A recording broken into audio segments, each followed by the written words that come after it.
has just called for in the form of a short-term spending bill to keep the government open. Shutting the government down over a domestic budget dispute doesn't strengthen anyone's political position. But the House is working on its own short-term bill with a handful of conservatives oppose.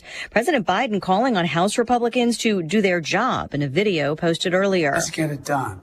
We have time. Let's get it done. House Speaker Kevin McCarthy plans votes on both a short-term measure and several of the appropriations bills needed to fund the government. But those are bills that are part of a larger fight with Democrats over spending cuts. The president tells striking auto workers they deserve more. You deserve the significant raise you need and other benefits. Let's get it. Let's get back what we lost, okay? Visiting a picket line outside a GM parts plant in Belleville, Michigan, and saying workers who made sacrifices when automakers were in trouble should be rewarded when the companies have record profits. Joined by UAW President Shawn Fain, Biden backed the workers but didn't say what of their specific demands he supports. Biden is walking a fine line of being supportive but not wanting a long walkout to imperil a shaky economy. Fox Business's Jeff Flog. It's day 12 of the strike against GM, Ford, and Stellantis. A top European Union official accuses X, formerly Twitter, of being the biggest source of fake news, urging Elon Musk to comply with EU laws aimed at fighting disinformation.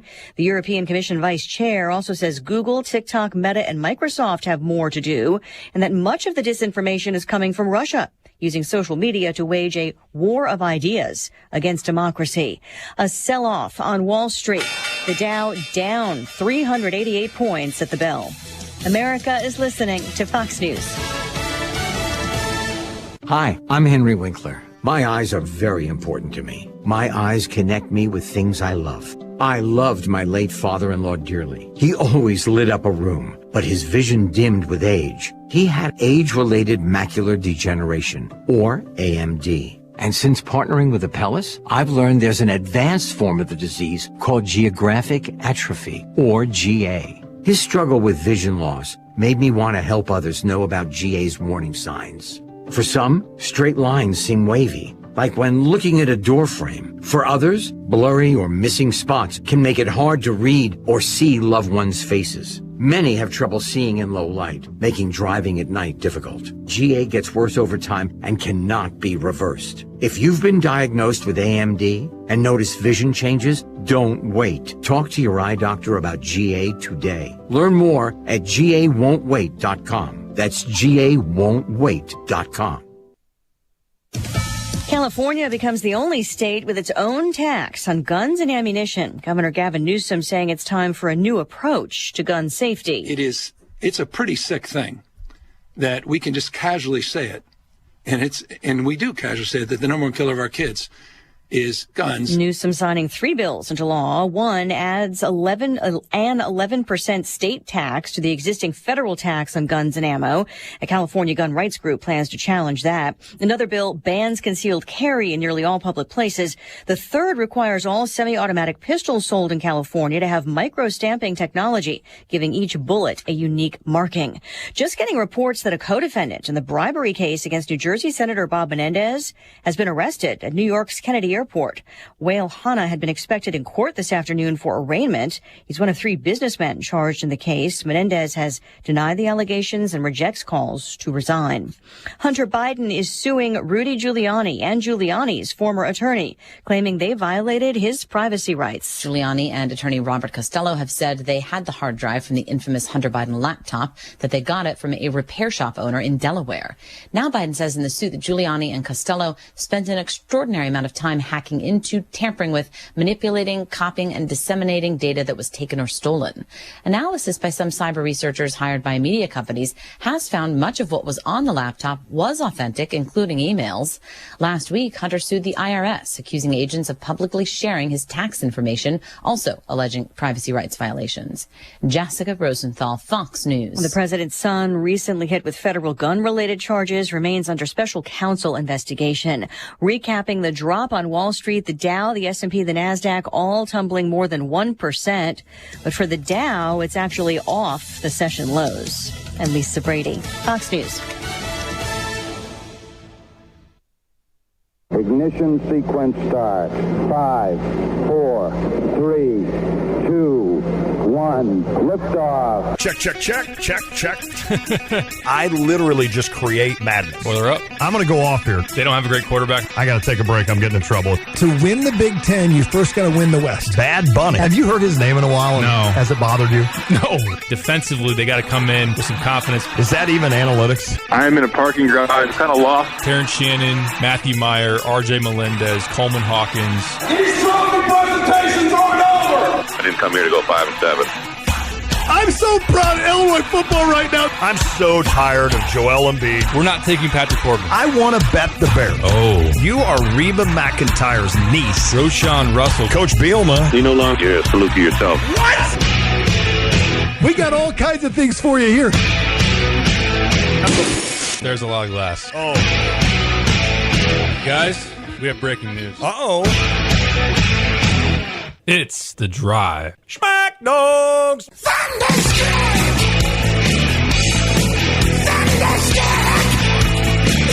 Yeah, Thunderstruck!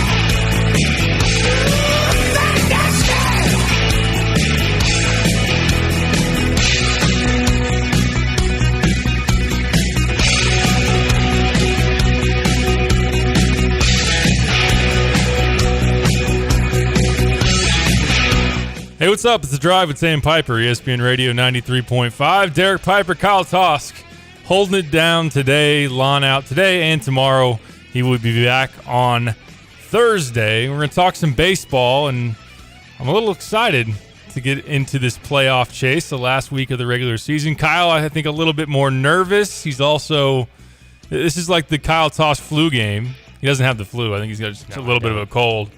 But I don't know if he's like trying to milk it to show, hey, I might dip out the end of the week, just hunker down in the Cubs bunker as their season is on the line. But I do. I'm battling through some adversity, just like the Cubs are going to have to do as they go to Atlanta to try to salvage their playoff hopes. I'm trying to set the tone here for the Cubs this week. Let's just hope this is the most sick that you get, because I think squandering away a wild card spot would make you even worse. Yes, it would. And the tension that will build this week, or could potentially build, could turn your stomach and make you a little sweaty if you're a Cubs fan out there. I'm excited, though, to dive into some really meaningful baseball. And that's where we're going to start today. As we go along, we'll talk some NFL Week 3.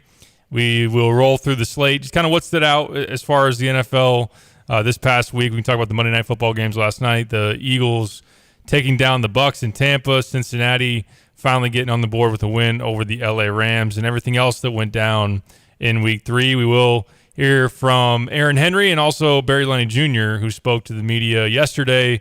Want to get you a couple of clips from the coordinators coming off of the game against Florida Atlantic and going into a big one in West Lafayette coming up on Saturday. Caden Fagan also met with the media today. I think we're going to play that tomorrow. We'll also try to get you a Purdue expert tomorrow as well to break down the Boilers. We will not have a show on Thursday due to Cardinals baseball. Yes, they still have a team. Yes, they're still playing for one more week. It's the last time, though, that they're going to cut off our show. So it's true.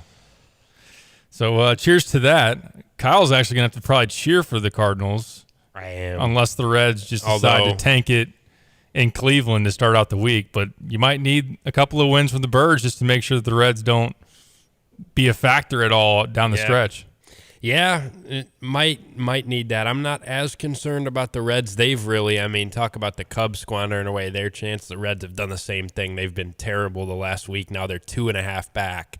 So if they lose once the next two nights against the Cleveland Guardians, the Cardinals may not even need to do much. Oh, okay, cool. Because I don't think the Cardinals really plan on doing anything. If you take one of 3, that should probably keep them out. There you go. The Cardinals really just have a concert for Waino. They might bat him in one of these games. Imagine that if he comes up there and hits a bomb to send the Reds out of the playoffs. That's a great way to end your career. They might as well send him to the plate. I know that I was a little lukewarm on it, and it's like, does he really need to do that? But the Cardinals aren't playing any meaningful baseball. And whether you're going to be on the wrong side of a big deficit, you're going to be up.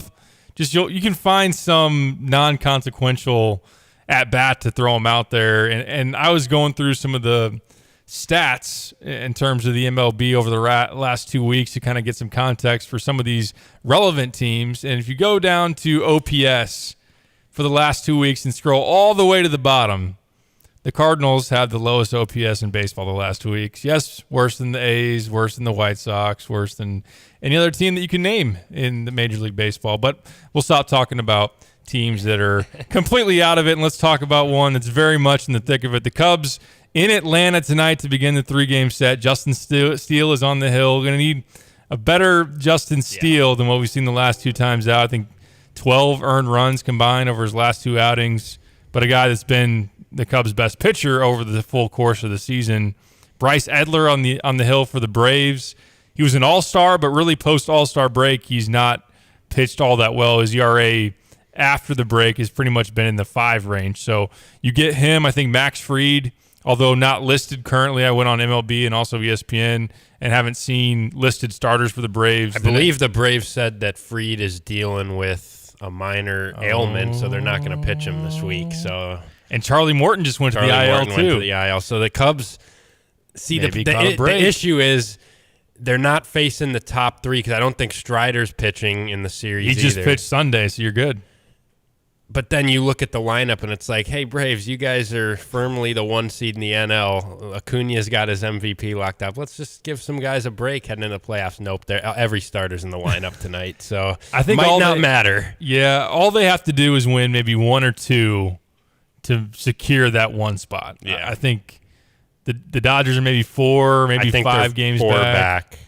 So of course it would to play. It would take Atlanta losing out the rest of this week. LA winning 6 in a row, which is mathematically still possible, but I'm sure that they're trying to get maybe 2 of those earlier in the week. Cubs fans don't want that, and then having no sweat at all during the final stretch of the series, because final stretch of the final series, because the ability to play with home field advantage, especially if the Braves or the Dodgers were to get to the NLCS, would be a pretty big deal. But what do you think of? It will be interesting then if Fried's not going to pitch tomorrow and then no Morton the following day. Like you said, that lineup is still a big challenge, and it's the way it stacks up for the Cubs. It's Steele, then Jameson Taillon, and then Marcus Stroman in his second start since being back from his injury to close out the series. How do you think this, in terms of the Cubs' perspective, lines up with the rotation and just the way they're playing going into this series? Not great, to be honest. I mean, I got to see it from Steele tonight, because the last 2 times out, he really just hasn't looked good. And there was, some talk about how, listen, this is a guy that's career high in innings was like 122, and now he's at 170. And is he going to run out of gas at the end of the year? He's been so good every time out. I mean, there was a stretch there where every time he took the ball, he was putting 0s or 1s on the board and giving the Cubs a chance to win.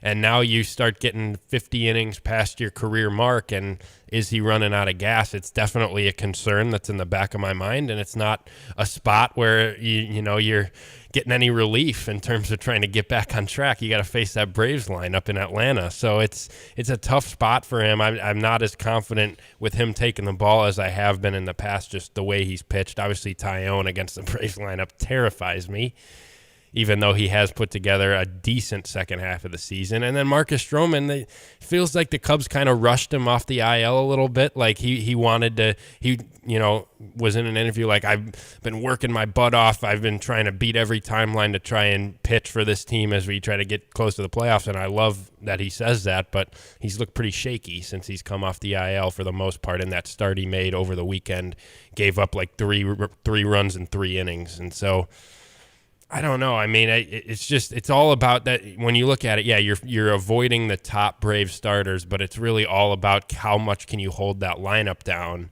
Because with the way the Cubs lineup has been going along here the last 2 weeks, I don't expect that they're just going to, Strider and Fried aren't pitching, so the Cubs will put up 7 runs. No, that's not the way it's been going for them. They're going to need to hold the Braves down. I don't have a ton of confidence in the way they've pitched here, and they just haven't played all that well. It was nice to see them get the sweep over the Rockies this weekend, which they had to have, but even in that series, they squeaked out 2 of the 3 wins really close and tight late and didn't score a ton off some really bad Rockies pitching. They're just not playing well at the wrong time, and it's not getting any easier this week. So I don't honestly feel all that great about it, but I hope that they're able to surprise me. And they felt that urgency before the trade deadline when it was like, the Cubs are about to sell unless they get really hot right now and force the front office to keep this group together. Well, they did it, and they rattled off like 8 in a row. And now is another situation where the urgency is there. Maybe they'll come together and get hot here for this last week. I'll give you one sign of encouragement, and that being the last time the Cubs faced Bryce Elder. They put up 5 in the first inning, tagged him pretty good. They won 8-6 there in Chicago, and that was back in early August. I did want to follow up you talking about Justin Steele. Has there been something in terms of the telltale stats or indicators that he might be wearing down? Is it velo? Is it walks? Or is it just a guy that's getting hit far more than he did earlier in the season? It's not really velo. He actually had some of his season best velocity on his fastball, which is the interesting thing. It's really just the command. He's leaving way too many pitches over the plate. Like that was, this is a guy that's not throwing 100. He only has 2 pitches. I mean, he's already kind of a unicorn in the way that he dominates without having the profile of a guy that you'd think is going to be an NL Cy Young candidate. But really that was just because he had such great command of both the fastball and the slider. And he did a lot of different things with them and against lefties and righties, and that's what made him so effective. And recently, he's just leaving everything over the plate and getting crushed. I mean, it's not that he's walked a bunch of guys. It's not that his velocity's down. It's just that way too many pitches are over the heart of the plate, and he's getting hit around. I think he gave up 8 hits against the Pirates in his last start, and then the start before that against the D-backs, he gave up 8 or 9 hits. So that's the issue for him, and it's definitely a concern. But I do still have some trust in him still that he, in the biggest game, I think he's that type of bulldog that's going to go out there and just battle. But it has been concerning just watching him. It seems like he has run out of gas just a little bit, and you can't really fault him because he's been so good and so consistent. I know sometimes you can overlook for trends. I do it, especially as somebody that likes to dabble in some sports betting. But Jameson Taillon, when you look at his home road splits are significant. Boy. But it's interesting. The flip side of that is I'm on his ESPN page right now. He is, if you want to go, how about day-night splits, Kyle? I haven't seen this. He's made 14 starts during the day and 14 starts at night. I will let you know tomorrow night they play 6 p.m. His day ERA 6.25. He's 2-7. His night ERA 3.99. He's 6-3. You guys are golden, except for the fact he's pitching on the road where he has nearly a 6 ERA. Yeah. And if you look at some of his recent starts, at Colorado 3 earned, not too bad. At Cincinnati before that 5. At Detroit 4. At Toronto 8. And some of his better starts are at home recently. He threw 6 shutout innings against Colorado over the weekend at Wrigley. Pitched well against Arizona before that. Wrigley had 9 Ks in 6 innings, only gave 1 hit. So I might be overanalyzing this thing, but the stats say that on the road he's not been great. But hey, the game's at night. There hasn't been a single start this year, and give him credit, he has had more very good outings in the second half after a disastrous first half, but there hasn't been one time he's taken the ball for the Cubs this year where I've been like, oh yeah, let's go Taillon tonight. We're golden. Not one time. And he's in his 31st start of the year or something. So I'm not going to hold my breath on that one. Hopefully the Cubs can score tomorrow night over TBD. Braves haven't announced a starter. Hopefully it's a AAA call-up and the Cubs can maybe try to make it a shootout because I'm not going to go in that thinking Taillon's holding that lineup down. Maybe they'll bring Tom Glavine or Greg Maddux out of the booth and let one of those guys start. I don't know if you want Maddux throwing, but... Yeah, I mean, if Maddux came out of the booth today against the Cubs lineup, they'd probably get shut out. I mean, based on what they've done the last couple of weeks, if he's locating, the Cubs don't have a chance. I do want to ask you about Stroman. What did you see in his start over the weekend? 3 innings. I didn't see it because I was watching Illinois football play. Oh, there you go. His stat line wasn't great. I went back and looked a little bit at it. It just seemed like from what I saw, he had a really shaky second inning. He pitched 3 innings. They knew he wasn't going to go super long because, like I said, they kind of rushed him off the IL. He is not fully stretched out. But it seemed like he really just kind of lost his command in the second inning of that start, got hit around a little bit. I think there was kind of a blooper that got down that really broke the inning open, but he was also walked 2 guys. And so I don't know. It just and he had a couple outings out of the bullpen before that where he looked okay, but he just he still looks way different than the guy that was so good for those first 2 months, where that sinker, the location on that sinker was just perfect, where he was getting that pitch down, guys were chopping it into the ground, was working the slider off that.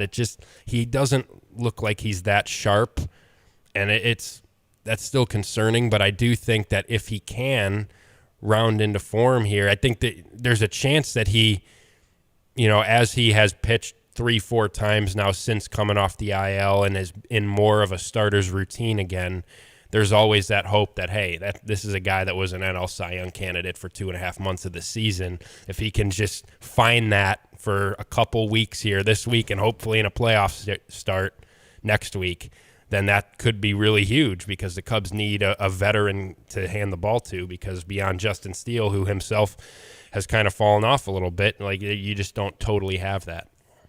I'll reference back to the last 2 week stats in terms of OPS. For the last 2 weeks, nobody has a higher OPS than the Atlanta Braves. You could probably plug in any kind of sample size. Yeah, any sample size for this season. Atlanta Braves would have the highest OPS. They also have the highest OPS against lefties of anybody in the league, so that is going to be a challenge for Justin Steele tonight when you're going to see the likes of Acuna.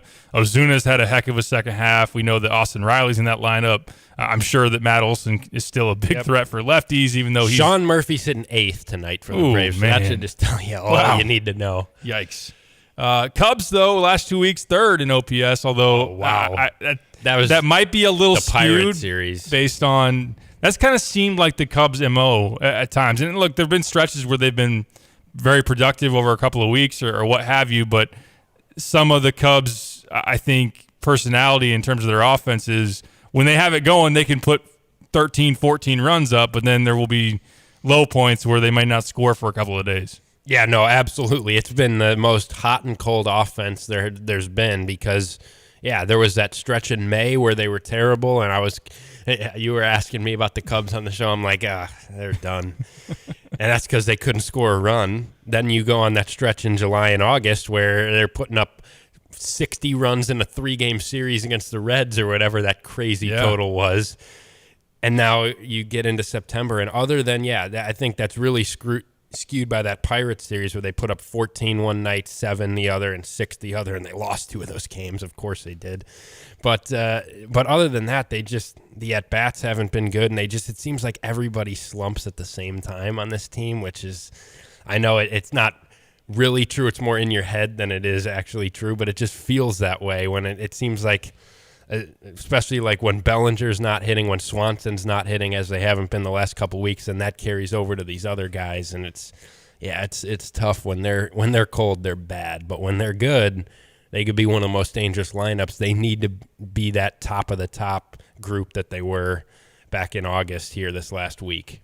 On the other side of the break we're about to take, I want to zoom out a little bit more and look at the rest of the playoff picture as it relates to the NL wild card. The AL wild card is also a chase and a big race in the AL West in particular. You got Houston battling Seattle there on the Pacific Northwest here for a series, and also after that, then Texas is going to go out there as well. Texas currently has the lead in the AL West, and then also you have the Astros holding on right now to the final wild card spot in the AL, and Seattle just behind them as they battle that thing out the rest of this week. I want to pitch this to Kyle and also the text line, because I know we got a number of Cubs fans out there.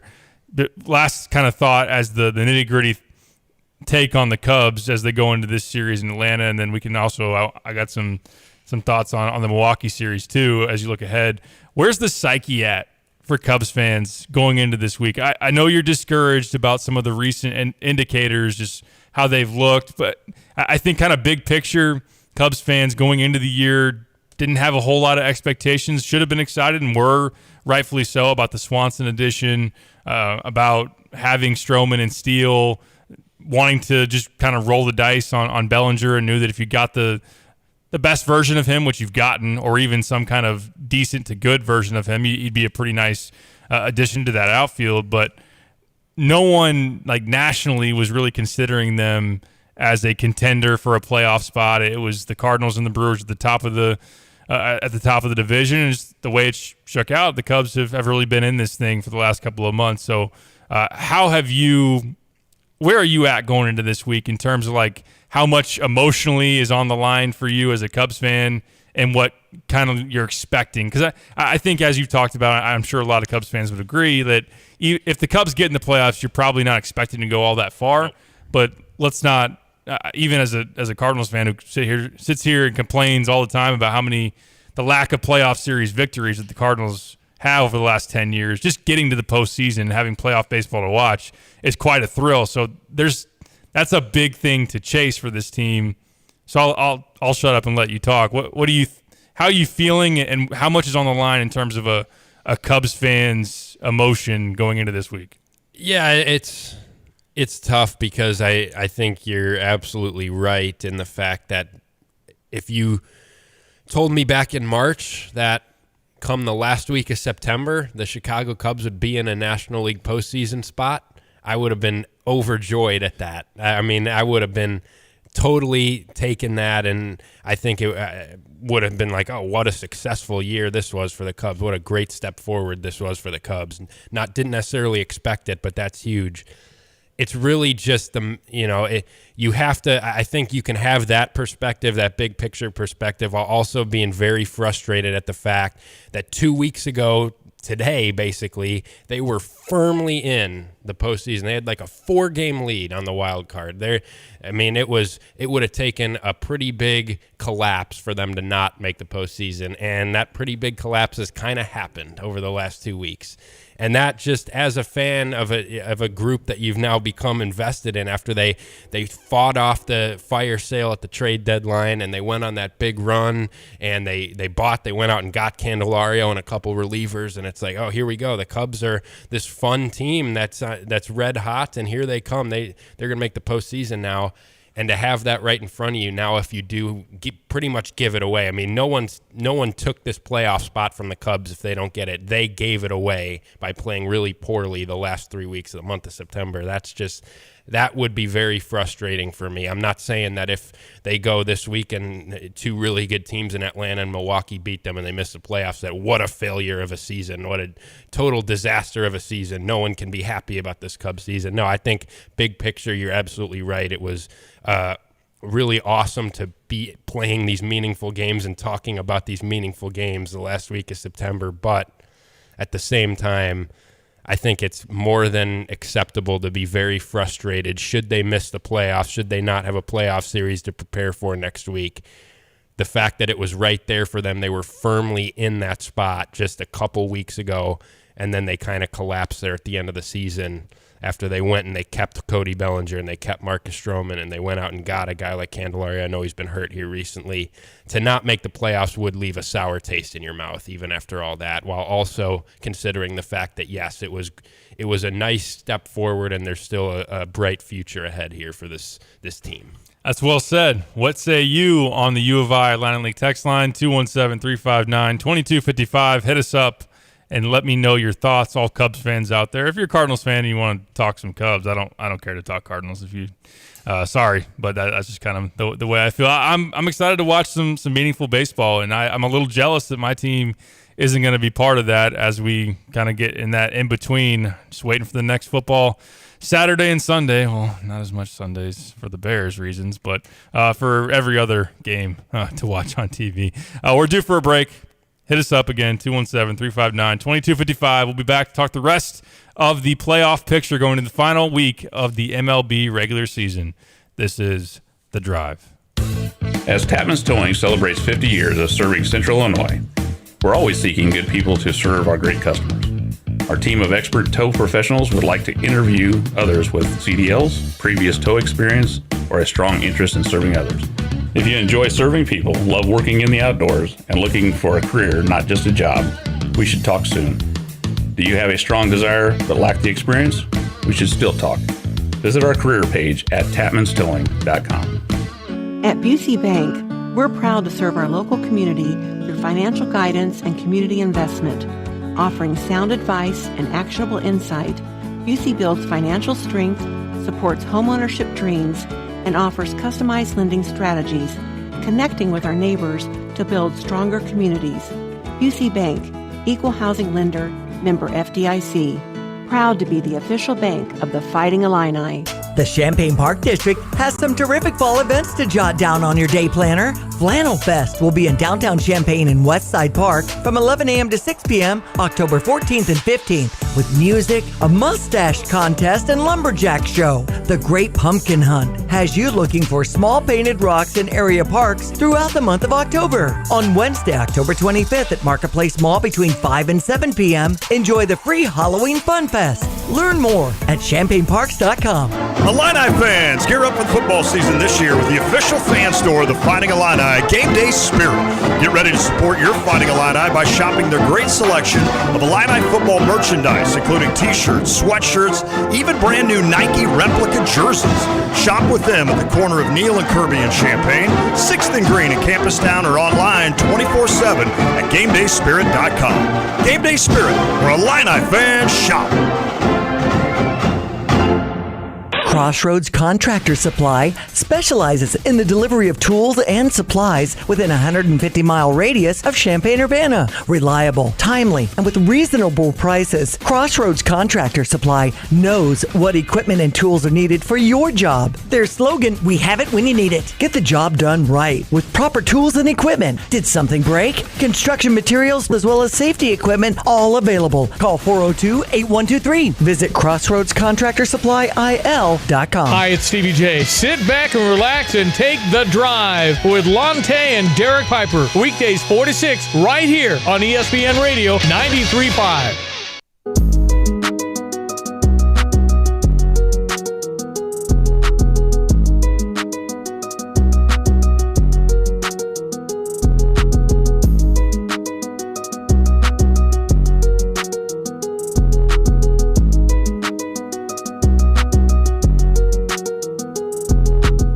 Back on the drive with Sam Piper, ESPN Radio 93.5. Let's zoom out and hit you with the entire MLB playoff picture. As it stands today, still a full week of baseball. Well, not an entire full week, but 6 games left for the Cubs and 2 series essentially for everyone out there as they go through this final stretch. And we will know what that postseason picture looks like for next week. Some playoff baseball. That's pretty exciting. Big Def weighing in. I know that he's a Phillies fan. He's out there on the East Coast. Says rooting like heck for the Cubs to make it just so I don't have to hear David Ross get all smug and give us your welcome for his Dancing with the Stars stint from the booth. Kyle, any comments on David Ross or his Dancing with the Stars? Nothing on Dancing with the Stars. I have a few comments on him as the manager of the team, but I'll save those to see how this week plays out. There you go. That's a fair stance as we go. So really, Kyle, on the flip side of, and I get this is going to bring some angst here for Cubs fans. You look at the teams that they have to face this final week. Let's start with Miami. Miami's 1 game back of the Cubs. Really 2 consecutive weekends recently that were huge for Miami. This past weekend, they took 2 of 3 against the Brewers. The previous weekend, they swept Atlanta there in Miami. Those were huge for them in this chase. This week, they get the Mets on the road and the Pirates on the road. What do you think of this Miami team? That's pretty favorable for the most part, especially finishing up in Pittsburgh. What do you think about the Marlins' chances? Yeah, I knew that, we knew looking at the end of these schedules that the Cubs are going to have by far the hardest path. That's why you wanted to have more separation than they have, 1 game. I don't necessarily think that's a cakewalk for the Marlins. You go to New York. The Mets have actually been decent this month, even though they kind of have given up. And they're going to face Senga in one of those games, who's had a heck of a year. Yeah, yes. Really tough matchup for them. And then the Pirates have been just kind of feisty here lately. I mean, they've played pretty good baseball. I mean, they come into Wrigley, get 2 of 3. Did they sweep the Reds, or did they get like 3 of 4 against them or something? Or maybe they only played 3 times. They won a couple games against the Reds at least over the weekend. And so, I mean, that's not an easy task either. I know they don't have much in the pitching department, but their lineup of some younger guys has kind of had some energy here lately. So it's not a cakewalk. It's definitely favorable. It's definitely, compared to the Cubs schedule, it's looking real good for them. But I could see a 3-3 6 games in those 6. I mean, I think that's very plausible. Yeah, you're right. The Pirates going to Chicago won 2 of 3 against the Cubs and then went to Cincinnati and won 2 of 3. So that is a team that's shown some fight here down the stretch. They've all in all had a poor year, obviously, but a team that's got a little fight left, and I know Cubs fans out there will hope that continues as they finish out this season hosting the Marlins in particular this upcoming weekend. You look at the D-backs who are tied. They're tied with the Cubs, right, with the same record in the wild card chase. Yep. There's 3 spots for the wild card, of course. Philly is all locked up. They're 5 games up. They should be good and have nothing to worry about. The Diamondbacks, they have the White Sox on the road, and then they host Houston, which is going to be a huge series for both of those teams. Houston not out of the chase to win the division, but also not secure in a playoff spot at all because Seattle is right on their heels. What do you think about what the D-backs have on their play? I mean, Chicago, I'm not looking at the pitching matchups here. I don't know if there's one that would really terrify the D-backs. Is he still throwing or is he hurt? I don't know. All I know is that the White Sox put Luis Robert on the IL today to end his season. Okay. So, I mean, the White Sox are packing up shop. Yeah, that's not one I'm holding out hope for. Just get one, White Sox. That's all I ask of you. If you can grab one from the D-backs, then there's a little bit of hope there because they do play Houston. That's a tough one there. And, yeah, it's just the problem is with all of these is the Cubs have no tiebreakers because they just failed on so many opportunities against these teams. Against the Reds and the D-backs, they failed this month. And against the Marlins early in the season, they lost some tight games there. So they have no tiebreakers. So when you look at the D-backs and the Cubs tied, if they end the season that way, the D-backs are going to get that spot, regardless if it's 3-team tiebreaker or a 2-team tiebreaker. The Cubs lose all those. So the Cubs actually have to be a game better than the D-backs this week. And that is with the White Sox on tap for 3 there for Arizona and Luis Robert done for the year. I don't know how likely that is. I'm not holding my breath that that's going to happen. Look at the Reds. They need some help. They're 2.5 back. They do have Cleveland, and then they play my Redbirds there in St. Louis. So in terms of matchups and opponents, 2 very winnable series for them, but it's not a team that's playing all that well. You mentioned that in the first segment there. They've had 2 home series last week where over the weekend they lost 2 of 3 to Pittsburgh, and prior to that they lost 2 of 3, albeit to the Twins, who are a playoff team as far as the best team there in the AL Central. But a Red squad that, you go back to the summer, they were hot. They were fun. They were putting up a bunch of runs. Ellie De La Cruz coming off of his debut, and he's a guy that's super inconsistent with the bat, strikes out all the time. And just in general, the Reds are on very thin ice. Hunter Green's going for them tonight. He's looked good since coming back. I think he had a 13K outing in his last. Yeah, and they lost that game. Did they really? Yeah. Oh, my gosh. He struck out I saw a stat, 29 in his last 17 or 18 innings. But they need they probably have to go 5-0 and then get some help here in their final 5 games. Yeah, I think there's very little room for error for them for sure. My viewpoint going into the week here is that it's 3 teams for 2 spots, D-backs, Cubs, Marlins. I'm not really considering the Reds much of a threat. Maybe I should just because of that schedule, but baseball's baseball. They don't really have the pitching. I mean, Hunter Green's going to go once this week, but other than that, I think it's fairly likely. I mean, more than likely that the Reds are going to lose one of those 5 games, maybe more than that, probably more than that the way that they've played. I think the Reds are going to need a miracle here. I'm treating it more as 3 for 2 spots with the Reds kind of lurking there if every team kind of collapses here ahead of them. In terms of magic numbers, like we mentioned, the Braves are 4 games up on the Dodgers. They need a couple of wins or a Dodgers loss or 2. I don't think that the Brewers can't catch the Dodgers. So whoever is going to get the 1 seed, the other is going to get the 2 seed. Milwaukee doesn't have much to play for. I think their magic number is 1 for the NL Central, so they either need 1 win or 1 Cubs loss. I think that Milwaukee owns the tiebreaker over Cincinnati, so they don't even have to worry about that at this point. But the Phillies pretty much secure. Mm-hmm. And then you go to, although Milwaukee, I think, that's important as far as the Cubs are concerned, because Milwaukee being able to secure the division, not having a chance for the 2 seed or the 1 seed, in all likelihood, I mean, they're not going to have anything to theoretically play for this upcoming weekend against the Cubs. Now, I was looking at their probable starters. That's it. And they're going to throw Woodruff, Peralta, and Hauser, the first two obviously being pretty fearsome. Yeah, that's the thing. I think you'd hope that if they are secure as the 3 seed in the NL, they're the NL Central champs, they're going to celebrate on the field sometime these next 2 nights, probably tonight.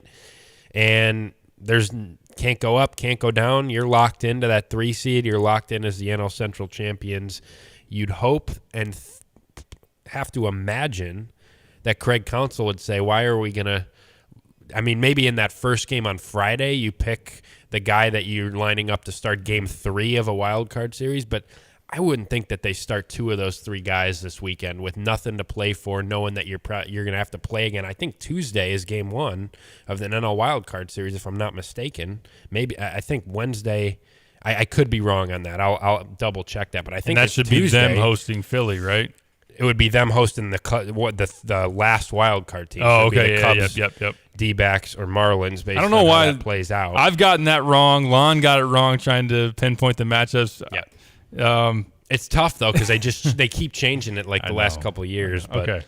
But so you'd have to imagine they're probably not going to start 2 of those 3 guys this weekend. Because you think about it. Let's double check when that NL wildcard series starts. But if a guy starts on Saturday, then to get his normal rest, he wouldn't be able to pitch again until Thursday. So you'd kind of be screwing up your wild card rotation there. So I think it's probably unlikely that Freddie Peralta starts Saturday, assuming things go right for the Brewers, and that's the hope.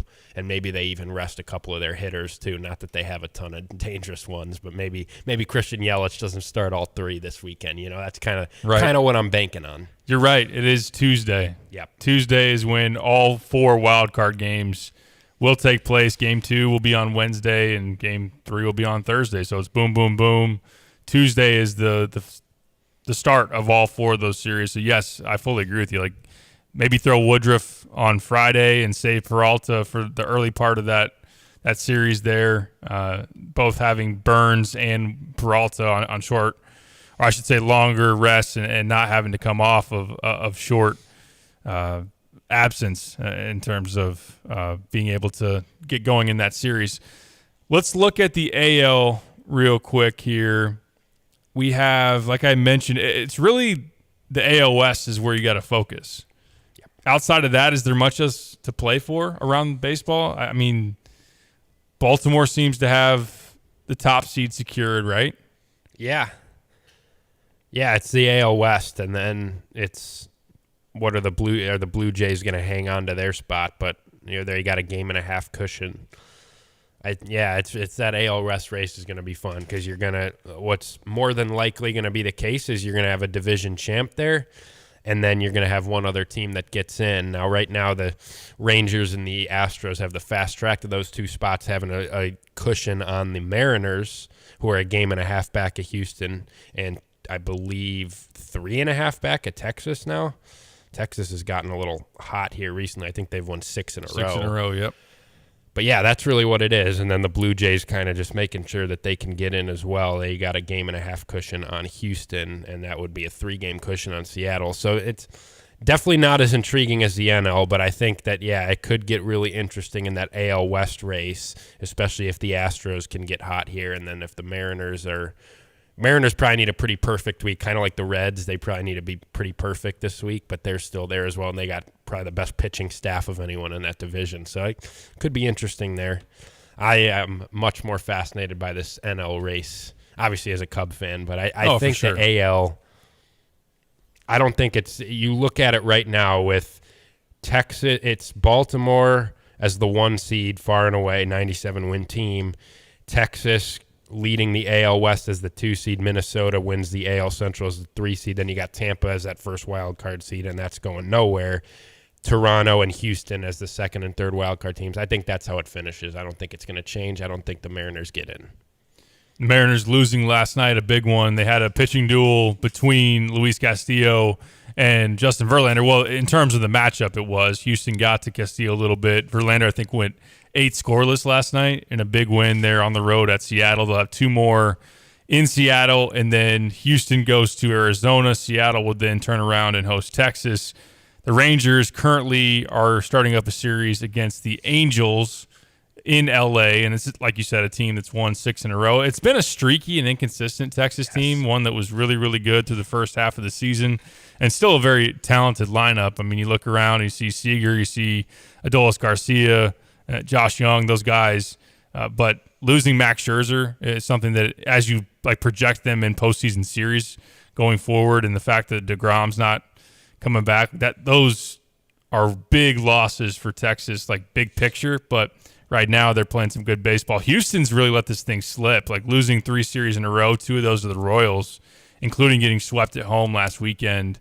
They put themselves in a bind with the challenging last week's schedule, but again, they did get off to a good start last night. Seattle was the hottest team in baseball. You go back to August, but I was looking up their September record. They're 8-15. Yeah. In September. They got swept by the Dodgers. Cubs-like from them. Yeah, man. Swept by the Dodgers, swept by Texas, and dropping the opener to Houston. I mean, that's facing the top of the top, and so far they are failing that test. So will be interesting as it goes along. Yeah, I'm surprised with Seattle how much they've fallen off offensively this year. That was a team that was so fun, had a pretty deep lineup last year. Obviously, Julio Rodriguez out in front of that, and they had some other guys that were just stepping up. And this year, they just can't hit. I mean, they've got a really good starting pitching staff with some younger guys in there. You got Logan Gilbert and George Kirby and some of these other guys, but they haven't hit at all. They haven't hit at all this year. And it's like they're kind of, to me, have a lot of parallels to the Brewers, but just the pitching isn't quite as dominant as the Brewers has been. But it's a team that just hasn't hit consistently enough, and that's really kind of been their downfall. We'll see how it all plays out this week and have some very meaningful baseball as we continue into the weekend, and a lot to play for, especially as Cubs fans sit on the edge of their seat to see if they will have a chair in the playoff picture going into next week as things begin on Tuesday. And that's going to be a really, really fun thing to watch. Atlanta tonight is the first stop. All right, since we had a baseball segment, you may as well give your parting Cardinals thought of how glad you are this season is over. Oh, my gosh. I mean, the season's been over for me for 2 months, 3 months. I honestly, I can't tell you the last time I watched a Cardinals game. I know that sounds bad. I know people are going to say, oh, you're a fair weather fan, whatever. I mean, just have better things to do. I can go home, play with my son. I can watch. I've honestly, if I'm going to watch a baseball game, I'll flip on the Cubs, and I'd be far more interested to see a team that's playing for something. They're an entertaining team, but yeah, I'm ready for this Cardinals season to be over. I've been ready since the middle of the summer. The problem is I'm going to be super, super bummed out. I mean, already the fact that Mozeliak's come out and said Marmol's coming back, that until said otherwise assumes that both him and Mozeliak are coming back. So that's just... How can you make no changes? That makes no sense at all. Zero sense. That's just... Nothing frustrates me more than when you have a season like that and you refuse to change a single thing internally. Yeah. Scott on the U of I Land League text line. Cardinals don't matter. No accountability. I get the frustration. For me right now, I mean, I've already written off the Cardinals, and I was so excited to finally all right, let's dive into a Bears season that matters, and that's over already through 3 weeks. So I guess college basketball needs to hurry up and get here for me. Although I'm enjoying college football, and I always love the NFL. Whether the Bears, I've seen enough seasons of the Bears not mattering to learn how to appreciate the NFL without the Bears being in the picture. So that's kind of where I'm at. I'm ready for closure on the Cardinals season, I guess, even though I've already moved on and packed my bags. I'm out the door. But it is a little bit of a jarring feeling not having a fall of Cardinals baseball that matters, and then already feeling like my NFL team is dead because they 100% are. Quick Cardinals off-season wish list to try and turn this thing around. I don't need names. I just need moves. 2 starters at the top of the rotation, probably. I think that's where it begins. Yep. And then I'm trying to think what else is reasonable. I know that they're not going to. They're traditionally not like crazy spenders. I think you probably gotta, just from my perspective, you gotta explore trading a bat for an arm, and don't just bank on on spending in free agency. Maybe get creative with a trade with some of that. I agree. Depth you have in the position player department. No, that's a great point. I mean, we heard a lot of chatter and buzz, and I don't know how close it was to actually happening, but like the Cardinals and Seattle were linked a lot because Seattle, like you said, probably has the deepest rotation out there, and the Cardinals have a number of position players. They could package some type of, I don't know, some assortment of like a Tommy Edman, a Brendan Donovan, a Lars Nootbaar, like Tyler O'Neill. I'm sure they don't want him back. I don't know who wants Tyler O'Neill, but something of that in that realm. And you might have to throw in a prospect in there depending on which type of pitcher you're wanting. I mean, if you want Bryce Miller, you're probably going to have to dip into. Are you going to have to give – I don't know if you have to give up Mason Wynn, but you'd have to give up something to really entice them on that front. But I'd be fine with giving up someone, whether it's of a prospect, if it's a high enough caliber pitcher, if you're going to trade Mason Wynn, I'd be interested in that.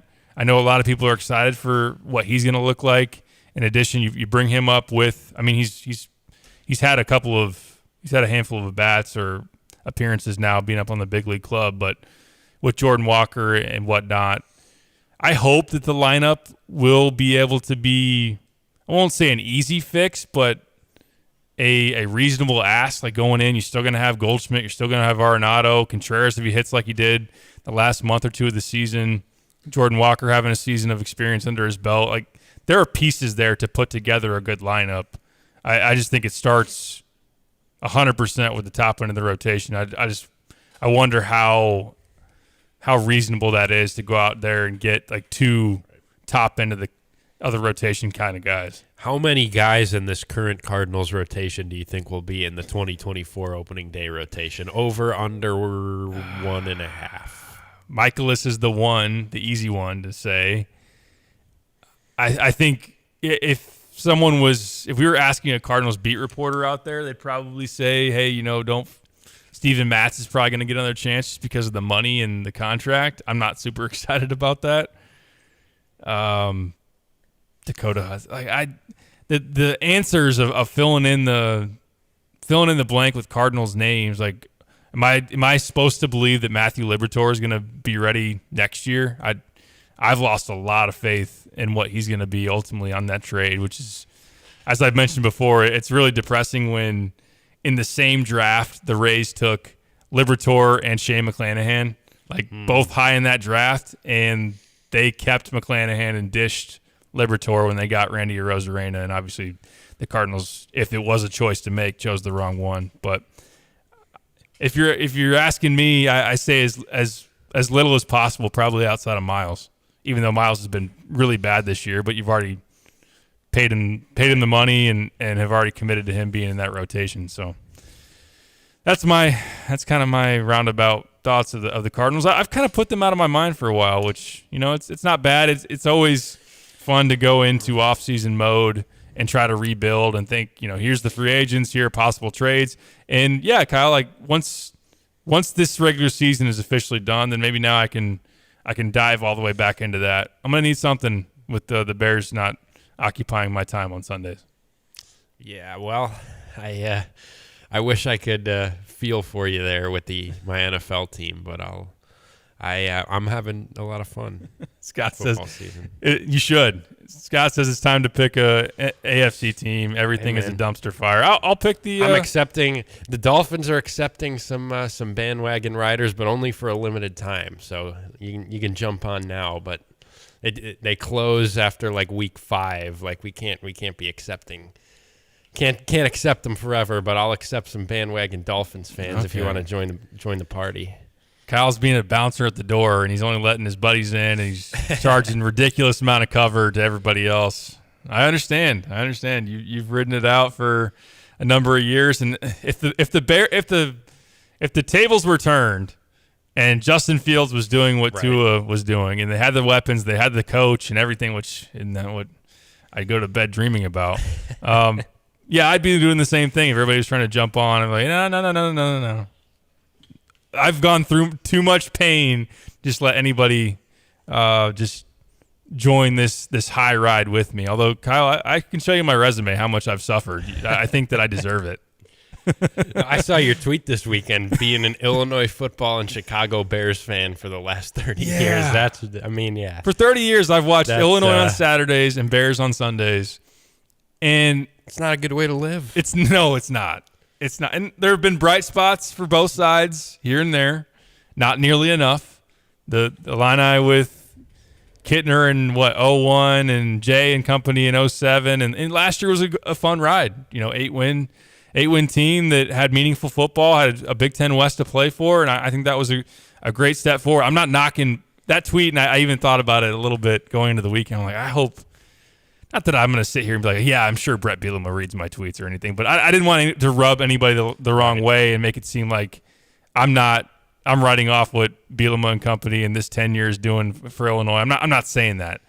But kind of if you zoom out, the big picture of it is Illinois football has not been a good program on the whole over my lifetime for the most part. And that was ugly football to watch on Saturday. They've underachieved. They've been disappointing so far this year. We talked about that yesterday. And then the Bears, they speak for themselves. They're one of the biggest messes of an organization in pro sports right now. I mean, that over the last decade plus, you would probably have put, a lot of times you'd put the Knicks in there. The Knicks have made a playoff series. More recently, the Bears have been in the playoffs, I believe. I know that for a fact. The Sacramento Kings have long been thought of a joke of an organization. I mean, the Oakland A's right now, whatever the heck they're putting on the field, the Pirates, you can put a handful of teams out there, but the Bears have to be in that because they're just a terribly run organization. They've made terrible decisions over and over again, and I don't see signs of it getting better. And it's watching that unfold and seeing how many. I mean, the Bears almost score. What were there more of, Kyle? And this is going to transition us because I want to talk about NFL in the next hour. Were there more Bears points or Taylor Swift references during the broadcast? Taylor Swift references by a long shot. Come on, man. What the heck? I knew as soon as, because I was watching some of that game and they popped that Taylor Swift was there. I'm like, oh boy, here we go. 3 hours of this. I mean, it's... I understand it. I understand it too, but it's like annoying. You could see it coming where it's every single time the Chiefs get a first down or Travis Kelce touches the football. Here's the camera view from the suite, and oh boy. I just don't know why. Like, how come on Twitter, people that tweet, NFL news, breaking stuff, injury report, trades, rumors, whatever, that it was. Sources are saying that Travis Kelce and Taylor Swift have been, quote unquote, texting this week. Who cares? I know. Why do I care about that? I don't know. I don't. He's not the only dude out there that millions of people do. Dated a superstar in another profession or a pop star. I don't know.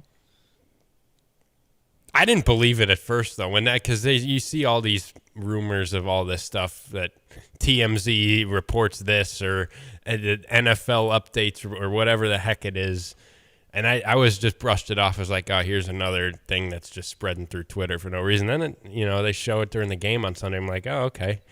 I still don't care, but at least it's true. I don't. Yeah, it's true. Good for him. I mean, that's a good. Yeah, he's Travis Kelce. He's been winning, living some good years here recently, you could say. Patrick Mahomes is his quarterback, 2 Super Bowl rings. Taylor Swift's his girlfriend. Do you buy is it just a joke or is it reality where everybody on Twitter is saying the loser in this is Brittany Mahomes because she's not going to get the attention? I don't want to get into that. God dang. I did set you up for failure there. Not really, because everybody has the same kind of opinion on her. But anyways. I concur with the general public on that topic. There you go. That's a very political and good way to approach it. That's a pros move. All right, we got a lot of people weighing in on the text line, mostly about Taylor Swift and that no one really see how really that cares. works, though? Yeah, I know, right? We talked 40 solid minutes of baseball and breaking it down, and then we get a little off the beaten path, and And there you have it. Let's talk some NFL. Do it. That's something that I'll be looking forward to diving into. And then before we get out of here, we'll hear from Aaron Henry and also Barry Lenny Jr., their thoughts on Saturday's performance and what lies ahead for the Illini going into West Lafayette. Stick with us.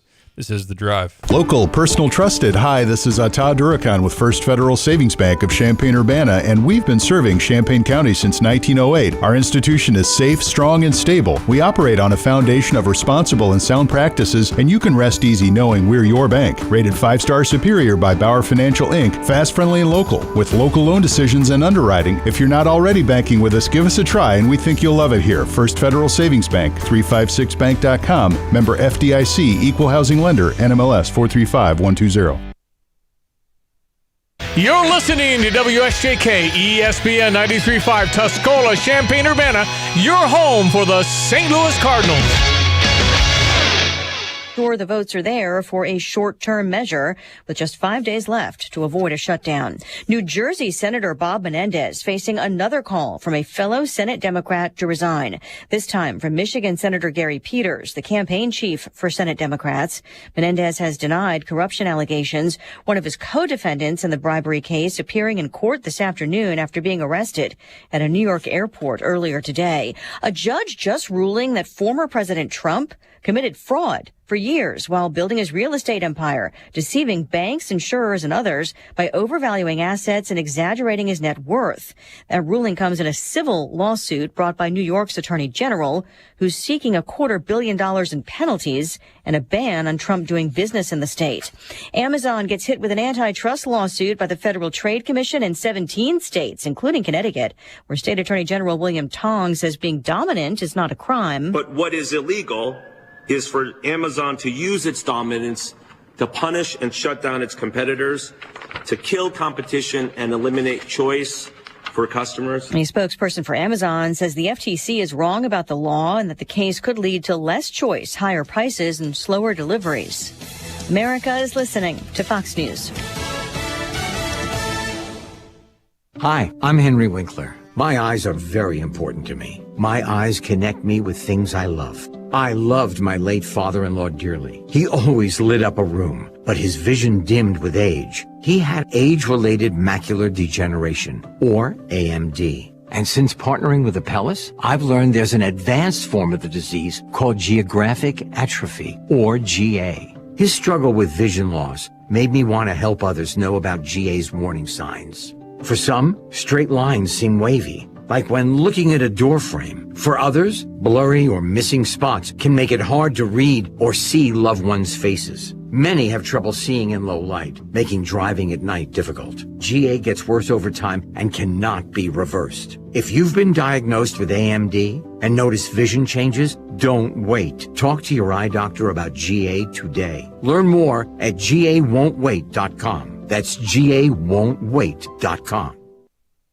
A debate over internet rules returns now that Democrats are back in control of the Federal Communications Commission. Net neutrality, which allows access to all internet content no matter the source, was banned in 2017 during the Trump administration.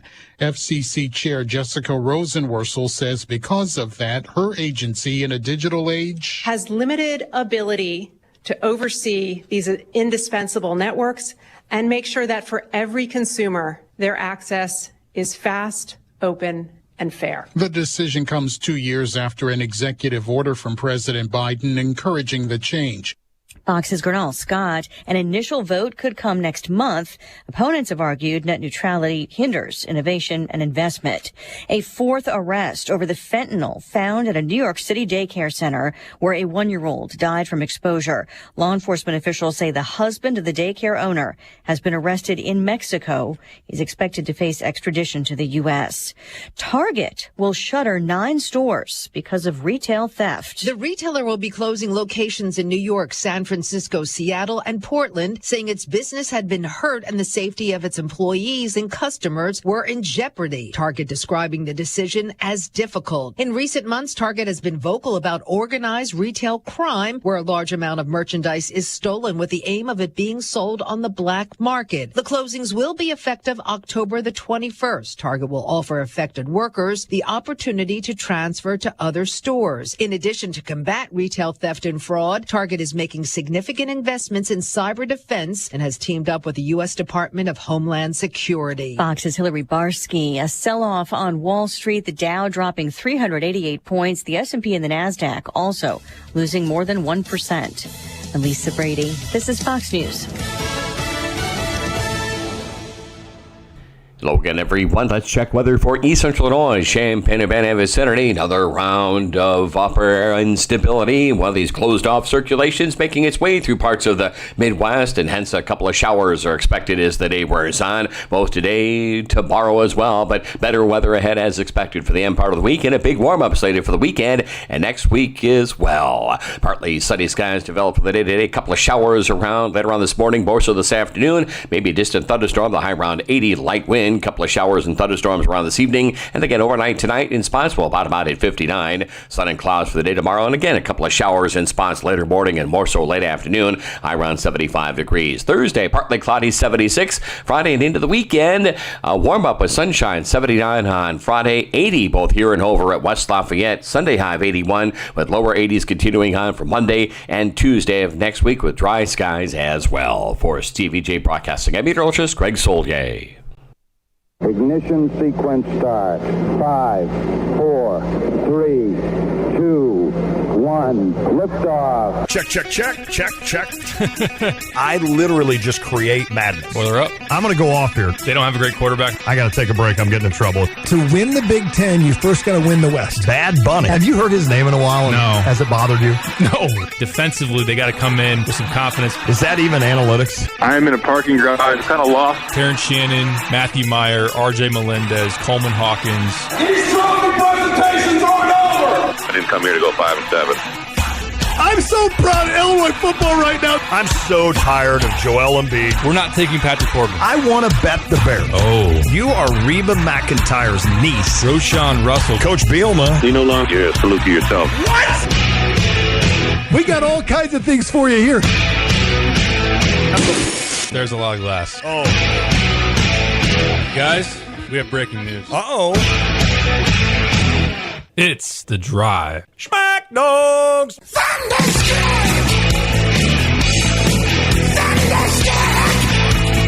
Yeah, Thunderstruck!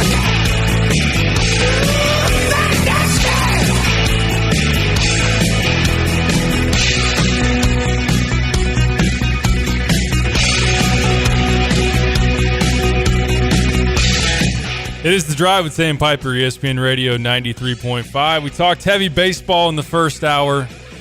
Let's switch over to the gridiron. Let's talk some NFL. Last night, Tampa Bay Bucks.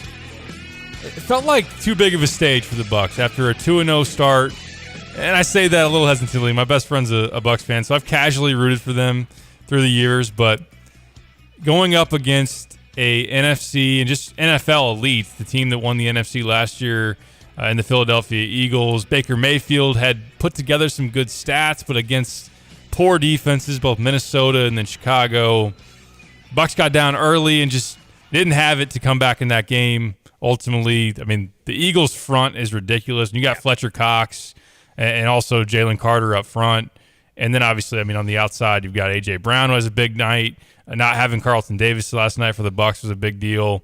And, I mean, Devontae Smith didn't even do anything, but DeAndre Swift, how about that dude? I mean, what he did in the Thursday night game against the Vikings, went over 100 and just had a monster game. And then last night ran for like 130 against a pretty good run defense. So, very good showing for Philly. Tampa's still going to be feisty in that NFC South because I don't think you've seen any team that is going to separate. Obviously, the Saints lose a heartbreaker in Green Bay. You've got Atlanta drops one in Detroit. So I think Tampa's still going to be relevant. But as far as, like, is Baker going to be leading the comeback player of the year charge. I think last night put some water on that one. Yeah, I wasn't totally bought in on what Tampa did to start the year. I mean, you look at even now, their 2 wins against a Vikings team that's spiraling and is 0-3, and a Bears team that is a disaster. Disgusting. And they barely won that game if Luke Getsy doesn't call a third straight screen that falls into Shaq Barrett's hands for a pick six, and Bears have a chance to win that game. I don't know. I just don't totally see it with Tampa with Baker Mayfield. They still got pieces. Obviously, you got Mike Evans and Chris Godwin in terms of weapons, and it's still a good defense with a lot of talent on that side of the ball. Baker Mayfield there, I think they'll be a solid team. I think they'll be a classic 8-9, 9-8 team, but I think they probably are. Yeah, they last night showed the difference in a true Super Bowl contender like the Philadelphia Eagles going up against that Tampa team. And I think it's a reminder that this Philadelphia team is still awesome. I mean, they're still really, really good. Jalen Hurts I know he had a couple picks last night, but he's been really impressive these last couple of years, and you add DeAndre Swift now paired with Hurts and some of those option plays, and it's a tough offense to stop. And yeah, that front is ridiculous. Was in Baker Mayfield's lap all night. How about that Eagles goal line package? I mean, it's unstoppable. When How they do you ever push stop Hurts that in the back and he does the QB sneak? I don't know. If the Eagles need 1 yard and they come out with that package. What are they calling it? Are they calling it the tush push or something? Is that what it like is? that? Yeah. How does every other team not steal that? You should, but also how does that not have 100% success rate? I mean, it feels like it has for the Eagles, but right. How do you stop in a 1 yard situation? How do you get a stop there? It's not possible. Barring Troy Polamalu coming and jumping over the front line, even then, I mean, you'd probably get the push of him riding on Hurts' back for at least a yard. But any team that has gone out there on a 4th and 1 or a 3rd and 1, especially those that have run the tight end QB sneak or tight end sneak, how about you throw on the Eagles film and just throw out a crazy goal line package with big offensive linemen, couple tight ends, and then running backs that are going to push your quarterback momentum across the line. It seems like it has a 100% hit rate.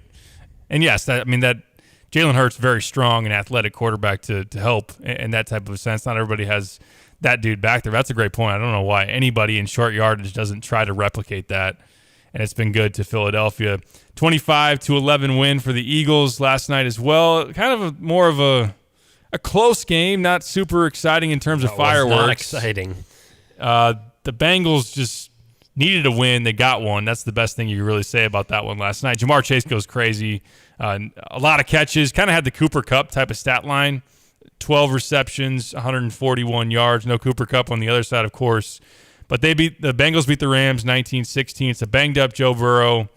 They're going to have to look a lot better to really be a factor in that AFC. But they just desperately needed a win. At least the best thing you can say about that last night is that they got one. Yeah, he had to get that win at home.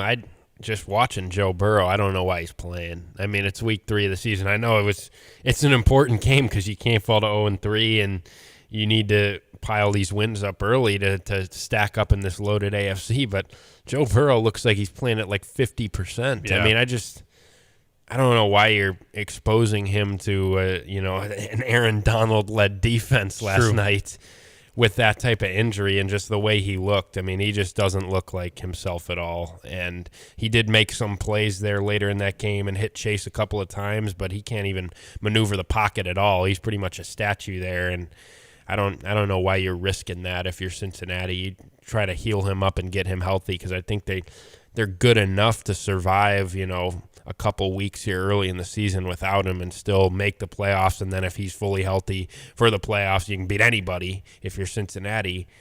So I'm surprised that Joe Burrow's even out there because he just looks like a shell of himself right now. Yeah, you look at their schedule coming up. They're at Tennessee this week, then at Arizona, Seattle at home. If they could get him right for that, they have a stretch late October into November at the 49ers and then the Bills at home. 2 really tough games. I don't know who their backup is off the top of my head. Do you know? I don't know either. That's kind of the thing. I don't think it's anyone of relevance. Jake Browning. Yeah. that former Washington quarterback, I think. I think so. It's just off the top of my head. But, yeah, it doesn't seem like they have any explosiveness to them. Like, they scored 3 points in week 1 against the Browns. I think that was a little bit weather-aided, but still, like, they don't seem to have a lot of pop on offense right now. And it is a Joe Burrow that's – I appreciate the gutsiness of going out there in a spot that your team needs one, but it is a risk, no doubt, with that calf issue that if you worsen it, I mean, it's a guy very early in his career, not only for this season, but just your franchise guy. That is a risk, but they did get what they needed last night. Let's go through the rest of the slate here. We don't have to hit on every game, but any thoughts on the Thursday? I mean, the 49ers look like awesome. Going into the playoffs last year, I think I picked the Niners to win the Super Bowl. They look like a team that could do it. Now, ultimately, even if Brock Purdy stays healthy and they go to Philly just ultimately looked like a freight train. I don't know if they win that game anyway, but 30-12 against the Giants. Jeez. Purdy throws for 310 and 2 touchdowns. McCaffrey's been unreal to start this season. Debo is a monster, and they got a really, really good defense. They got everything you need. Yeah, I mean, they were my preseason pick to win the NFC this year. I think this is the year that they're going to do it because they're a juggernaut. I mean, really, if they had, and they don't really need it in that Kyle Shanahan offense, but just imagine them with like a top 5 quarterback in the NFL. I don't know if they'd lose a game. I just don't know. Say everything they need around Purdy. Right. No. And that I wasn't challenging you on that at all. I think I got what you were saying there. I'm just saying, picture with everything this team has on defense, weapon-wise, offensive line, just throw like a Herbert or someone like that on this team. I don't know if they lose. I truly don't know if they would lose a game. Kirk Cousins is 0-3. Kirk Cousins, yeah. No, he's not maybe elite, but he's top 10 to 12. And I'm not saying that Purdy's been bad. I think he's actually people brush him off like, oh, he's just the weapons around him and Shanahan are making him anyone could do this. Not anyone could be Mr. Irrelevant in the draft and come do this and be 10-1 as a starter. I mean, he's been good. He's been very good for what they've asked him to do. And yeah, it's just, I mean, if you got, and I know Ayuk's hurt now, but if you got an offense with McCaffrey, Debo, Ayuk behind that offensive line, I mean, that is, with Kyle Shanahan calling the plays, that is as dangerous as they come, and it's probably the best defense in the NFL, one of. The Cowboys are up there and a couple other teams, but it's a complete team and a really dangerous one, and I'm extraordinarily high on this Niners team. I am as well. I echo everything you said just there. I mean, last year they led the league in picks on defense. They can get to the quarterback with their pressure. And then, they got the dynamic playmakers, McCaffrey, Samuel, and then also George Kittle. Can't forget about him. You roll through the rest, I guess. Chiefs, Bears. I haven't talked a whole lot about it. There's not a whole lot to say. It was embarrassing. It was 35-0 at halftime. I said it in the first. For a second there, I'm like, wait a minute. I thought the Dolphins were going to be the story. The Chiefs going to put up a 70-piece of their own. I kind of thought so. I kind of thought that they would have that number in their mind, and then I'm thinking like in the post game, we were sitting in the locker room, we saw Miami put up 70, so we had to drop 73 on the Bears. Which if they really wanted to, they could have. Let's be honest. The Bears got to play the Broncos this week, and it's just going to be pain because just to watch that game, I don't care who wins. But yeah, I think the story of the Chicago Bears right now is that the Denver Broncos just gave up 70 points and lost by 50. They're 2.5-point favorites in Chicago this Sunday. Yeah. Some places it's 3.5. It's gone past the field goal. It's crazy. Fields has just a terrible situation, but more people than ever are out on him, and I understand it. Like that should happen when you go from like, hey, sneaky MVP candidate to worst QBR in the league, fewest passing yards, and he's missing some things that are pretty elementary. Like there's a clip of Cole Kmet coming open in the red zone where it's an easy like look off your first option, throw to Cole Kmet over the middle. He's wide open. Almost every quarterback as a starter in the NFL makes that throw. Now I get it. You're behind an offensive line that's got you killed. You're in a system that's been terrible. And you've done nothing but lose for the last 12 starts that you've made as a Bear. There's a lot of things to talk about what's gone wrong in Justin Fields' campaign as trying to be the guy in Chicago. It's it's sickening to me that across. I was listening to the 670 Score yesterday, and know that the takes are getting out there just so sour that that maybe the Bears should intentionally tank for Caleb Williams, and that Justin Fields is now going to go the Trubisky route and have to go be a backup somewhere. And I will say this, though. If anybody legitimately thinks that Mitch Trubisky and Justin Fields are the same dude, I think you're absolutely freaking nuts. I think you're nuts. In terms of talent, like, it's not even close. It's not even close. But, yes, situation's bad for Fields. Fields himself has been bad, and the Bears are just a joke, and I thoroughly despise watching their football games. That's all that needs to be said. Let's go on to Kyle's Dolphins, 70-20. Let's talk about the most exciting team in the NFL right now, that being Kyle's Dolphins. McDaniels is a genius. Mike McDaniel is a genius. Yeah. Tua, 300-plus yards, 4 touchdowns. Tyreek Hill didn't throw an incompletion in the first half. Yeah, that's right. Was he 16 for 16, or was it even more than that? 16 for 16 at halftime. Jeez. I think he came out in the third quarter and made it 17 for 17 before barely missing Tyreek Hill on an out route. Not only that, they ran for 350 yards. Yep.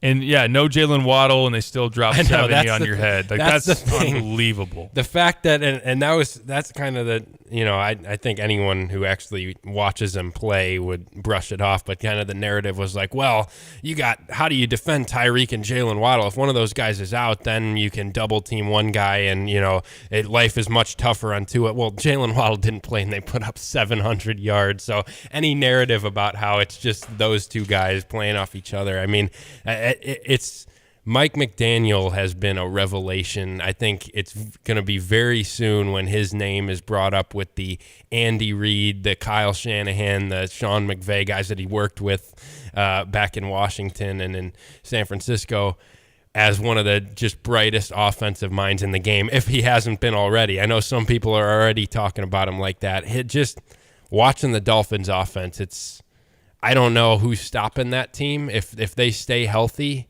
and they're not in a rainstorm in the playoffs or whatever, you're going to need to score points to beat this Dolphins team. And as the Chiefs have proven a lot of times here over these last 5 years, if you can outscore anybody, that's a lot of times going to be all you need. And I'm feeling really good about this Dolphins team. That's not to say their defense hasn't been good. I mean, I think the defense has improved week after week with Vic Fangio in there, and they've got some playmakers on it, but it's the offense that's the story, and the fact that everything is clicking right now. And I think the biggest thing is just last year it did feel like at times the offense was one-dimensional because they could throw it with anybody, and you have Tua playing well and Tyreek Hill and Waddle. Obviously, you have to game plan for those guys.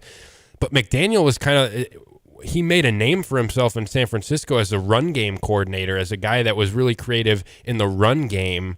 Dolphins didn't really run the ball very well last year, and this year they've ran it great. And it's just when you're running the ball as well as they have, paired with the fact that they're maybe the most explosive passing offense in the league, with two of the more explosive weapons in the league, and Tua playing the way he's playing, then it's just you pick your poison at that point. I mean, if Raheem Mostert and Devon Achane are going to take off for 70-yard touchdowns and run for 350 yards, then how do you stop there's really no way to stop this offense. So it's just, I've never seen an offensive performance like that in my life. I mean, every minute they scored. I mean, it's just, and on the Broncos side, have a little shame here. You got to stop somebody, man. I mean, 10 touchdowns. Let's get off the field once. That's just incredible. Crazy. Yeah, it's nuts. And like you said, for them to get embarrassed like that and then go on the road and be a favorite says everything you need to know. But to circle back to the Dolphins, number one, do you stay up? Do you, if you can't sleep at night or you wake up in the middle of the night, do you scroll back or just sit there and smile?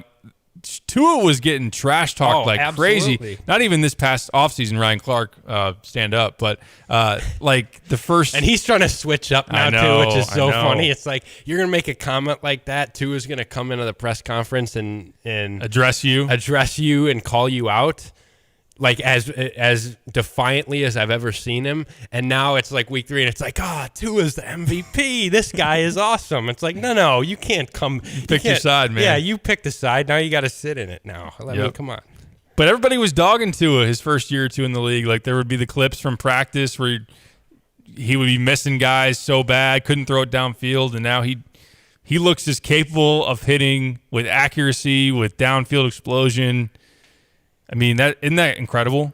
Yeah, it is. And I mean, it goes to show you, I think, he is on a different level in terms of, does he have the physical traits of some of these other guys in terms of the strongest arm and the most zip on the football? No.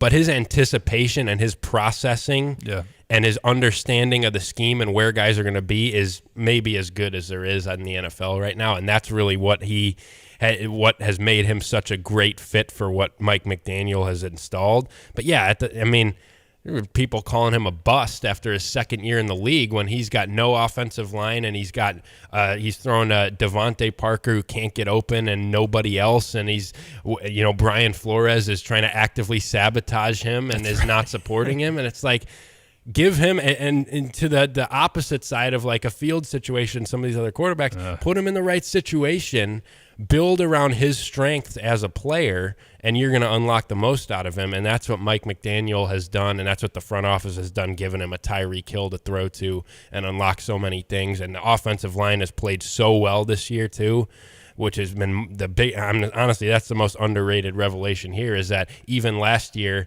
when he was playing so well, he was getting hit all the time, and that's why he missed so much time, because he's in danger when he's getting hit that much by the offensive line. He's got sacked once. I mean, it's just everything has aligned for him to be his best self, and it makes me really happy to see, because you're right. He's been one of the more criticized quarterbacks in the league, and he's kind of shutting them all up now. And now you're seeing it. Now you get to that point, and you get to it with all these criticized young quarterbacks where it's like, oh, now everyone's coming out like, oh, look at this guy go. They're all trying to flip sides now. It's like,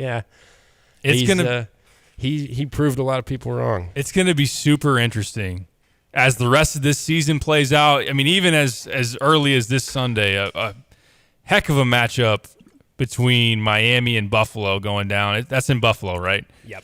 At Buffalo, Josh Allen against Tua. But just there's been a lot of conversation about what's the power rankings look like in the quarterback, as far as the quarterback across the league beyond Patrick Mahomes. Like, is it Joe Burrow next? Is it Josh Allen next? Trevor Lawrence is making his way up. Right.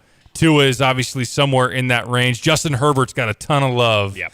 But I think they're, a handful of years, if not as recently probably as going into last year, people would have said, oh, man, can you imagine if the Dolphins would have taken Herbert instead of Tua? And then there's been a lot of buzz, and rightfully so, for Burrow getting to a Super Bowl. Josh Allen, super exciting. We've given our thoughts on the Madden cover, and I think Joe Burrow should have been on a Madden cover before Josh Allen.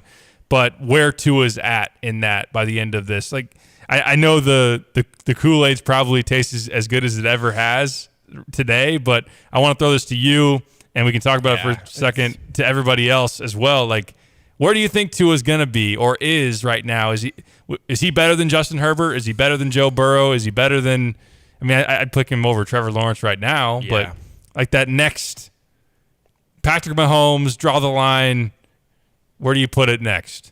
Yeah, it'll be interesting to see. Obviously, I want to see this season play out. This is a Dolphins organization that hasn't won a playoff game since 2001, and Tua, obviously, last year didn't get to finish out the season due to injury, so he's got to stay on the field. He's got to put in a full season, and with the way that this team is set up, I want to see what he does come playoff time, and can he lead this team to the place that I think they can get to with this roster. So that's when I really will assess it. I think right now, I think you, as a guy that loves Tua and is a massive Dolphins fan, you can't put him over a guy like Burrow or Herbert or Allen right now. He hasn't proven that quite yet. He's got to play a full healthy season like this, and if he's still at the top of the MVP leaderboards and he's leading you to playoff victories, I think then you can start to have that conversation. But he's quickly rising. I mean, there was a time even at this time last year. I mean, I know he got off to that great start last year too, but like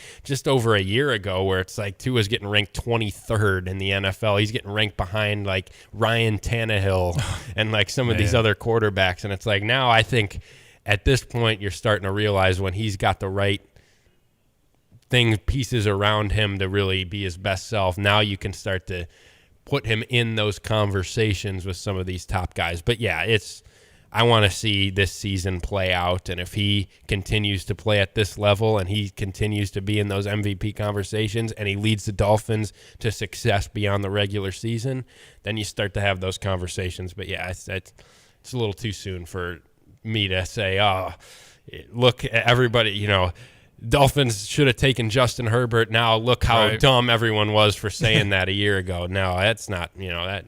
I don't think that, but I do think it's been exciting to see him really just climb the rankings here recently. Speaking of Justin Herbert, Randy did ask on the U of I Atlanta Link text line, how bad are the Chargers coached in terms of talk about Brandon a guy Staley, that needs man. a better situation, Justin Herbert. They barely survived there in Minnesota. Minnesota dropping to 0-3. I know the stat out there, it was said, I think, going into the Monday night games and really throughout the lead up to week 3 is if you start 0-3, there's only been one team since 2002 that started 0-3 and made the postseason. The Vikings are 0-3. The Chargers faced that going into Minnesota, but they were able to win 28-24. Herbert throws for 400, 3 touchdowns. Keenan Allen on my fantasy team, by the way, 18 catches. You got a good week then. 215 yards. He threw a touchdown pass himself. Yeah, it was pretty good. But Brandon Staley is I don't know how he survived. I have no idea. Speaking of postseason position collapses and whatnot, there have been high expectations on this team, and what happened in Jacksonville last year, I don't know how he survived that, and now this is a really tough start for him. I don't know if you watched the end of this game, but their game-winning touchdown was a ball that was thrown right to the Vikings DB, bounced off his hands for a touchdown. Is that right? Yeah. I mean, a ball should have been picked. Ball was thrown right on his hands, and he dropped it right into I forget. I don't think it was. I can't remember what receiver it was for the Chargers, but it bounced off the defender's hands into the Chargers' hands for a touchdown. They should be 0-3 right now. I mean, and you think about how much money they've invested in that roster, and for the defense to be as awful as it is. I mean, how is Brandon Staley? They put so much money in that defense. I don't know how you possibly survive that if you're Brandon Staley. I mean, it almost seems like a situation where if there was a team that would benefit from a midseason firing, it's probably the Chargers. I mean, just get a fresh face in there because it just hasn't worked, and it's been so disappointing with Brandon Staley at the helm there. I mean, it's a roster that's way more talented than they've performed, with a quarterback that's way more talented than the team success that he's had so far. So I just continue to be really confused about that Chargers team because it should be so much better. Feels like the last 3 off seasons, it's been like, man, this Chargers team's loaded. They're making big moves here. This is going to be their year now, and it just underachieve. I don't get it. Who was at the helm? Was it Marty Schottenheimer that whole tenure of Phillip Rivers, LT, Antonio Gates, those postseason teams that could never quite get over the hump? They would have some really good regular seasons. They might, I think they knocked off the Colts in Indianapolis one year. Was there another coach in there that was part of that, or was it just Marty? I am not sure. I am efforting. So I was trying to think, could you bring back one of those guys to? Obviously, that's not going to happen. Norv Turner. Where's he at? Brother of Ron, of course, former Illini head coach. He's coaching. He's OC somewhere, unless he's just on a beach. He most recently, it's not listing any recent jobs for him. He was most recently a assistant with the Carolina Panthers from 2018 to 2019. Post-COVID, it doesn't look like he's been in the league. All right, Norv Turner, come on down. Randy says the Chargers went for it on 4th down on their own 25 with a minute left. Oh, that's right. I did see that. I flipped over to the Red Zone channel, and I did catch that. I mean, we might brush past this in a minute here, but in terms of 4th down decisions, that was the second worst of the weekend. Oh, yeah. Yep. That was bad. That was brutal decision by Brandon Staley, and that wasn't even the worst one. Let's get to a break. We got a lot more NFL to break down on the other side. And before we get out of here, a little Barry Lunney, a little Aaron Henry. Well, I don't know why that was slipping past my memory. But we'll get to those before we get out of here as well. If you want to weigh in, you can. 217-359-2255. This is The Drive. A biker, a Baptist minister, a Catholic priest, a veteran, and a farmer walk into a trucking company. Sounds like the beginning of a bad joke, doesn't it? Well, it's not. It's the diversification of the driver force at Gale Frericks Trucking. At GFT, we welcome all qualified Class A CDL holders. So if you have 2 years of experience or less with military service, a clean driving record, and a positive work ethic, we want you to fill one of our 3 open regional van positions today. You will have every weekend at home and earn the money to enjoy it with our $1,200 weekly gross pay guarantee, in addition to all the other great advantages GFT offers. During the month of September, we are paying a $4,000 sign-on bonus to experienced drivers that want to work for a company that works as hard for them as they work for us. Call 765-793-7131 or email timo@gftlog.com. 765-793-7131 or email timo@gftlog.com. Let Max Twin City Recycling pay you for your junk metal items. As the weather begins to heat up, now is a great time to put cash in your pocket for the steel, copper, brass, and aluminum items you've been meaning to get rid of. We've recently added a large concrete pad to make unloading quicker and cleaner for our customers. Visit us on North Lincoln Avenue, just north of I-74, or at maxrecycling.com. Starting it over is what we do at Max Twin City Recycling. Kelsey Furniture in downtown Tuscola sells Tempur-Pedic beds. What's it like? I'm going to tell you right now, Stevie, that thing is the best thing I've ever slept on in my life. My wife and I both have said we've never had better night's sleep. And the people at Kelsey's were fantastic. Brian is the guy that helped us. You know, as much as I did my research, he had a world of knowledge about beds themselves. Oh, man, it's like sleeping on a cloud, man. Kelsey Furniture, downtown Tuscola. When you've got an emergency, call Dogtown Heating and Air. Whether it's HVAC repair, plumbing repair, or choosing a new system for your home, Dogtown is here for you. They're an independently owned Lennox dealer, and they offer financing and repair for all makes and models. They also offer a maintenance program to protect and prolong the life of your equipment. Open 24/7 for your needs. Call Dogtown Heating and Air at 217-841-4728. That's 841-4728. Online at dogtownheatingandair.com. Hi, I'm Tyler Weaver, president of Carpet Weavers Flooring and Furniture Gallery. Take a look around your home. Is it finally ready for some much-needed updates? If you don't know where to start, then just meet with one of our experts. We'll help you find the perfect waterproof plank floor for your kitchen or that stain-resistant, super soft carpet for your bedroom. Finish your room update with a custom sofa and chairs, or choose a trendy in-stock dining set that's priced right. Come home to Carpet Weavers, where floors, furniture, and family meet. Like every bank, there's a time every day when we stop making loans. But at Iroquois Federal, we never stop making a difference. Thanks to an amazing team of employees who give back to their local communities all over central Illinois. From hospital boards and local school programs to Kiwanis and the United Way, Iroquois Federal employees donated more than 1,000 volunteer hours last year. And we'll do it again next year, because the only thing we like more than making a loan is making a difference. Iroquois Federal, still friendly, still local, still here. Member FDIC, Equal Housing Lender. When Ross went out, I always told him to be careful, and that was the last time I got to see him. Because someone didn't slow down and move over. Ross had on a bright orange shirt with reflective stripes the night he was killed. He always had that smile. He just lit up the room when he came in. Slow down and move over when you see flashing lights. Everybody is somebody. When you see lights flashing, use caution passing. Let's all go home safe tonight. Hey, Illini fans, it's Mike Greenberg. Catch Lon Tay and Derek Piper weekdays from 4 to 6 right here on ESPN Radio 93.5.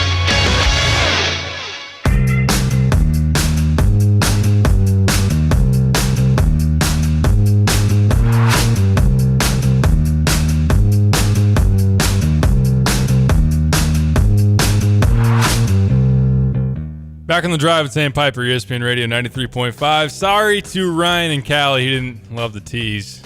Didn't just give him the answer, but we had to keep you sticking around for a little while. The second worst fourth quarter decision, or fourth down decision, I should say. Fourth quarter works too. Fourth quarter on fourth down was the Chargers going for it on their own 25. The worst would have been the Las Vegas Raiders Bold choice. Bold decision by Josh McDaniel. 4th and 4 at Pittsburgh's 8. 2 minutes and 22 seconds to go, and they kick a 26-yard field goal down 8 points. Yep. Makes no sense at all. It just doesn't. I mean, the thought process of we need 2 scores to get back in this game, you don't. You're down 8. Yep.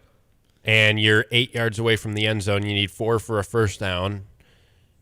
And then the fact that it doesn't make nothing about there's it. Nothing about it because if you let's say you don't get that, well, you're in the exact same situation you would have been in, actually, with the Steelers' offense backed up even further.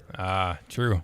You still need to get a stop. You still have your 3 timeouts and get the ball back. You still got to score a touchdown. The Steelers would actually been in worse position, field position-wise. Yeah, you don't get a chance to win then if you're down 5 and you score a touchdown. You need a touchdown either way. You can't be playing. I mean, the odds of you getting the ball back twice is ridiculously low. So you need to go for that on 4th and 4 from the 8-yard line. It makes no sense why you wouldn't. If you have that little trust in your offense, then, I mean, you shouldn't be an offensive head coach in the National Football League. I mean, that was just beyond crazy to not go for that. I don't know if, 9-year-olds on Madden is the right way to judge what you're supposed to do. But it's funny. I feel like a number of them, or even if you call them 12-year-olds on Madden, would make more reasonable decisions on when to go for stuff and when to punt and just those type of in-game stuff than some of the coaches out there. Some people just makes some guys on the sideline, it's easier from this seat to analyze it than not. But come on, man. They're supposed to know that. It's just common sense. Like you said, you're still going to need a touchdown. There's just nothing about that situation that makes any kind of sense. There are people that are playing Madden that are making that decision and understanding without a second of contemplation. So, Josh McDaniels is just a bad head coach. Yep. He was terrible in Denver. And as I think about it, has there been one Bill Belichick disciple that's been a good head coach? Charlie Weiss was bad at Notre Dame, and Romeo Crennel wasn't good for the Browns. And you even look recently, Matt Patricia, awful. Oh, yeah, terrible. McDaniels, awful. Brian Flores, bad. Guess Bill O'Brien was decent at Penn State, not great. Yeah, but then he didn't work out in the NFL. True. Yeah, that's not good for the Raiders. Devontae Adams, you seen some of his comments? Is he going to get traded before the season's over? Should demand one. I mean, it seems like he's that type of guy that's going to be like, I'm done with this. Get me back with... He's probably bummed out because he was probably thinking in the back of his head, I'm going to make my way to the New York Jets. I can see what I was about to say. I can see where this is going. You finish. Well, I was going to say he would make his way to the New York Jets to play with Rodgers. Yeah. Middle of this season, but the problem is Rodgers isn't going to be there. Yeah, no, but what I think is that I see exactly how this is going to play out. He's going to be grumpy all year long here in Las Vegas, and he'll be a starting wide receiver on the New York Jets next year, week 1 of next year. Yeah. You know what actually could play well for that happening is that by Rodgers not playing this season, they keep their first-round pick, which they would have had to give to Green Bay if he played a full season, played 70% of the snaps, what have you. They could use that in a trade. And you probably don't even – would you need to give the Raiders a first-round pick to get Devontae Adams? I mean, if he's disgruntled, yeah, maybe not. It's tough, but then he's going to draw a lot of interest from around the league. It's not just it's like the Damian Lillard situation where it's like Miami's the only option here. Right. It would be interesting to see. The Jets probably would have to give up something sizable. I mean, Devontae Adams is awesome. Yeah. He's got a lot of value. Yeah, dish that first-round pick. Because as we know, a second-round pick is only going to get you Chase Claypool back.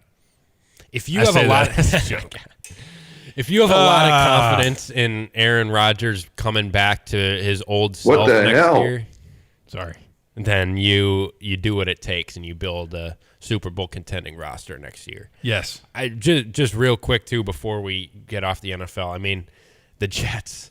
What do they do?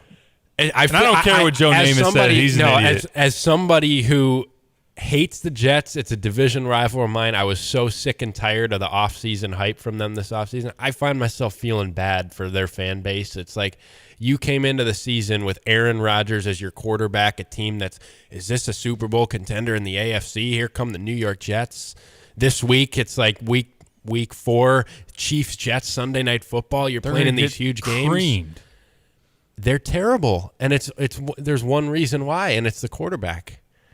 That's the difference between a top-tier quarterback and missing in the NFL draft and not having a franchise guy. That's the difference. And it's so painful. It's so painful. I thought that they would still be solid backed by that defense. I thought Zach Wilson, you don't have to do a whole lot here. You got some help here. You got a decent running back room. You got Garrett Wilson. You don't have to be Superman. You just have to be decent. He's been horrible. And the Jets are, I have zero concern about the New York Jets this year anymore. I saw they signed Trevor Siemian today. Yeah. That's not going to help their cause. They need to challenge somebody, though. Like Robert Saleh keeps coming out like, Zach's our unquestioned guy. Do something to give him some competition. He's terrible. There are some Jets fans that want to go all in on this year and try to entice Minnesota and say, hey, let's trade for Kirk Cousins. Interesting. I don't know.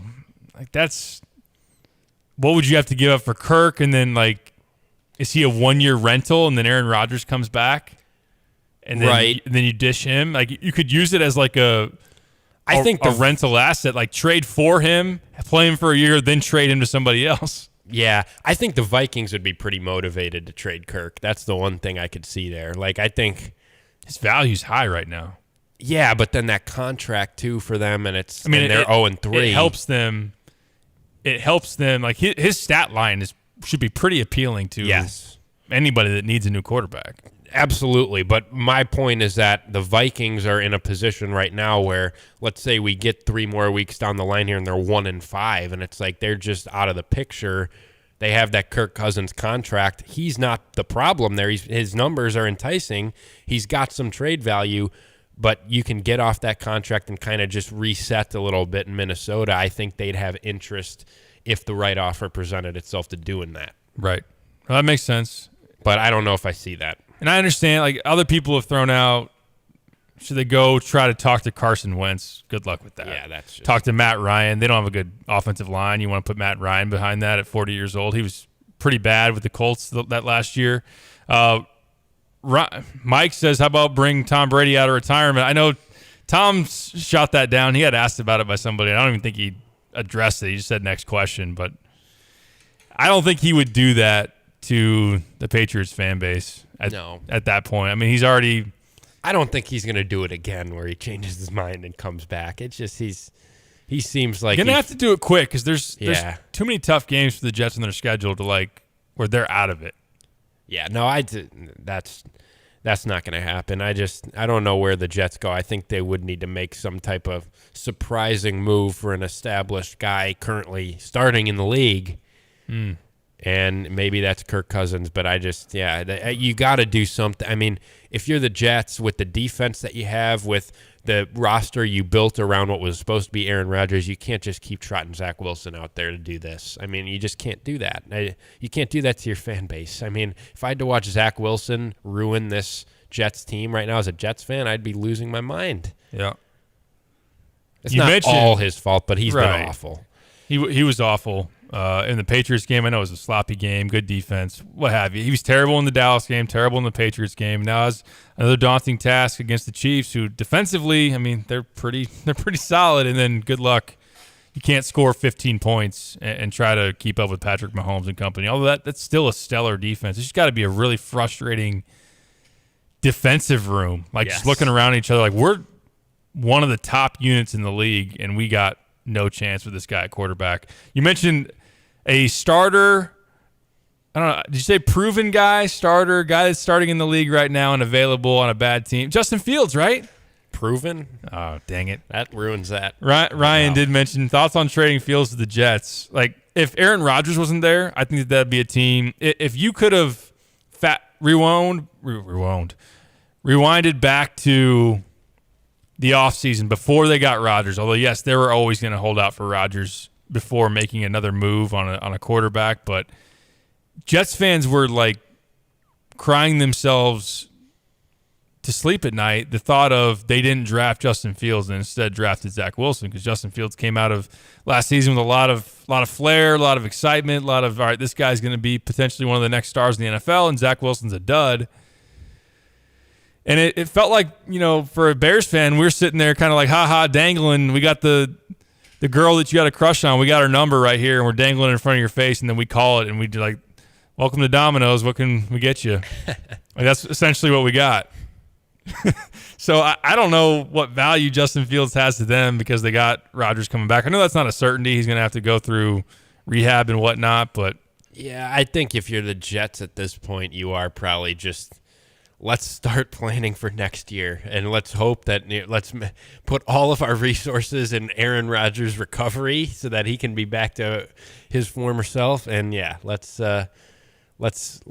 have our eyes on 2024, because it is, there's not great options there. And even if, like you're trading for Justin Fields, is he probably a better player? And does he give you more options on offense than Zach Wilson? Yes, but he has a lot of improvement that needs to happen. You can't just trade for him and be like, here's Justin Fields, a guy who's really struggled. Mm-hmm. You're our savior, Justin. You're our starting quarterback. Now it's like, no, it might be even ruining him worse than the Bears are, because you're putting that pressure on him for a guy that really has a lot of issues still. So it's like, there's just no good solution.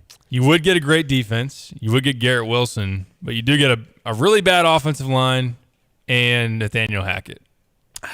Forgot about that. Yeah, because they brought him in simply because he's worked with Rodgers before. Yeah. Which is probably the only reason Luke Getsy has a job in Chicago. It all comes together. Yep.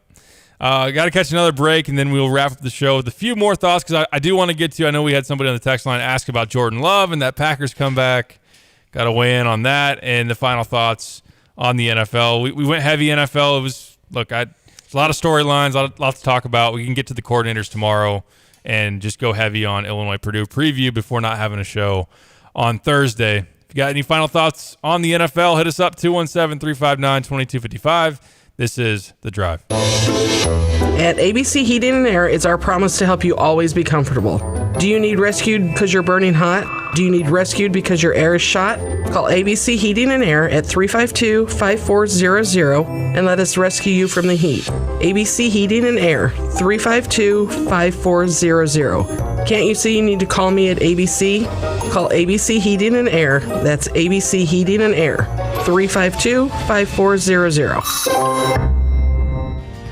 Get the roof your home deserves by Roof Doctors, your residential roofing specialist that has always offered the best warranties in the industry, like our non-prorated 50-year warranty. Our customers love that we are family-owned and locally operated. We make our customer needs our top priority. With over 30 years experience and the best customer service, give Roof Doctors a call today for your free estimate at 328-7529. In your community and for your community, Roof Doctors. Here's the deal. When you combine State Farm home and auto insurance, you can save an average of $889. The Brian Hansen State Farm Agency is ready to help you combine home and auto and save in Champaign-Urbana. Call 217-344-1900 today. Like a good neighbor, State Farm is there. Average annual household savings based on 2019 national survey by State Farm of new policyholders who reported savings by switching to State Farm. Carl works every day to improve the health of community members across the region, and it would not be possible without team members like Sierra Poole, phlebotomy lab lead at Carl Foundation Hospital. I love working at Carl because of the togetherness among the phlebotomy team and the opportunity to advance within the department. If you're looking for an opportunity to serve your community like Sierra in a supportive environment with opportunities for growth, visit carl.org/careers. So when was the last time you saw a best deal guarantee? You mean a promise that actually held up? Right. That some unknown online entity didn't want you to log in and download a code and then re-verify as you join some club. Drives you nuts, I know. And then once you purchase that set of steak knives... Well, Dick Van Dyke Appliance World is a lot simpler. You find a verified great deal and they beat it. Just show them the deal you saw. A newspaper clipping or the online cart price will do, and then you're good. At Dick Van Dyke Appliance World, it's one of those instances where you see a best deal guarantee and... you get the best deal. This is Dennis Rieken, chairman of Dick Van Dyke Appliance World. Our exclusive 10-year protection plan comes free with most appliance purchases. Whether it's a GE, Whirlpool, Frigidaire, Bosch, or any of our 30 brands, I guarantee we will beat any competitor's deal. Wow! Dick Van Dyke Appliance World. When you buy from us, you get the whole store. Let Max Twin City Recycling pay you for your junk metal items. As the weather begins to heat up, now is a great time to put cash in your pocket for the steel, copper, brass, and aluminum items you've been meaning to get rid of. We've recently added a large concrete pad to make unloading quicker and cleaner for our customers. Visit us on North Lincoln Avenue, just north of I-74, or at maxrecycling.com. Starting it over is what we do at Max Twin City Recycling. Hi, it's Stevie J. Start your day with me along with Diane Ducey, weekday morning 7 to 9, here on ESPN Radio 93.5.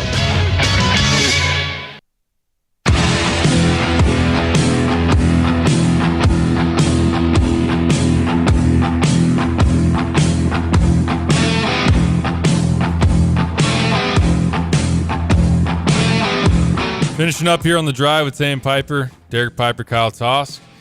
I want to quick hit a couple of these. We just have just a few minutes left. Wade on the U of I Atlanta Link text line. What'd you think of the Rodgers-Favre-esque comeback by Jordan Love and the Packers? I didn't like it.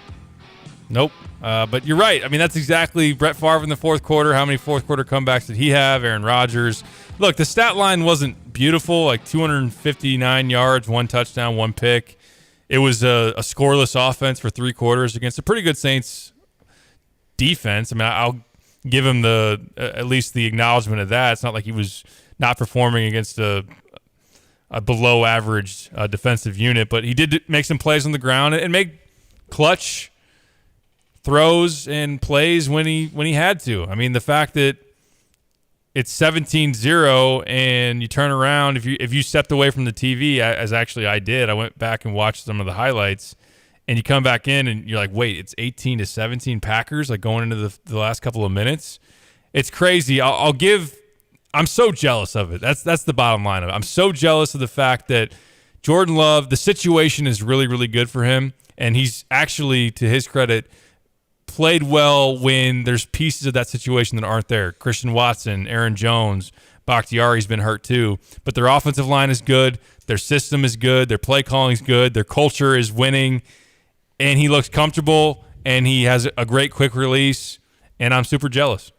Yeah, it was really impressive on Sunday to me because I hadn't been overly impressed by anything that he'd done. I mean, his numbers have looked really good, and he's done what is needed of him, and he's been put in a position to have success. But leading that comeback on Sunday was one of those moments where it's like, okay, this guy might be okay. This guy might have what it takes. I'm not saying he's the next Hall of Famer in Green Bay, but I'm saying that's one of those moments for a young quarterback where it's like, okay, that takes something to lead a comeback like that. Some of the throws that he made, that go-ahead touchdown to Dobbs, that back shoulder throw at the corner of the end zone, like that's the clutch factor that the Packers have had for the last 40 years is maybe he has it too. Again, I'm nothing about that game is saying, oh, here's the next Hall of Famer, but it's just one of those moments where you're down by that much and it wasn't like he got carried by a 60-yard run or the defense gave him a short field. No, he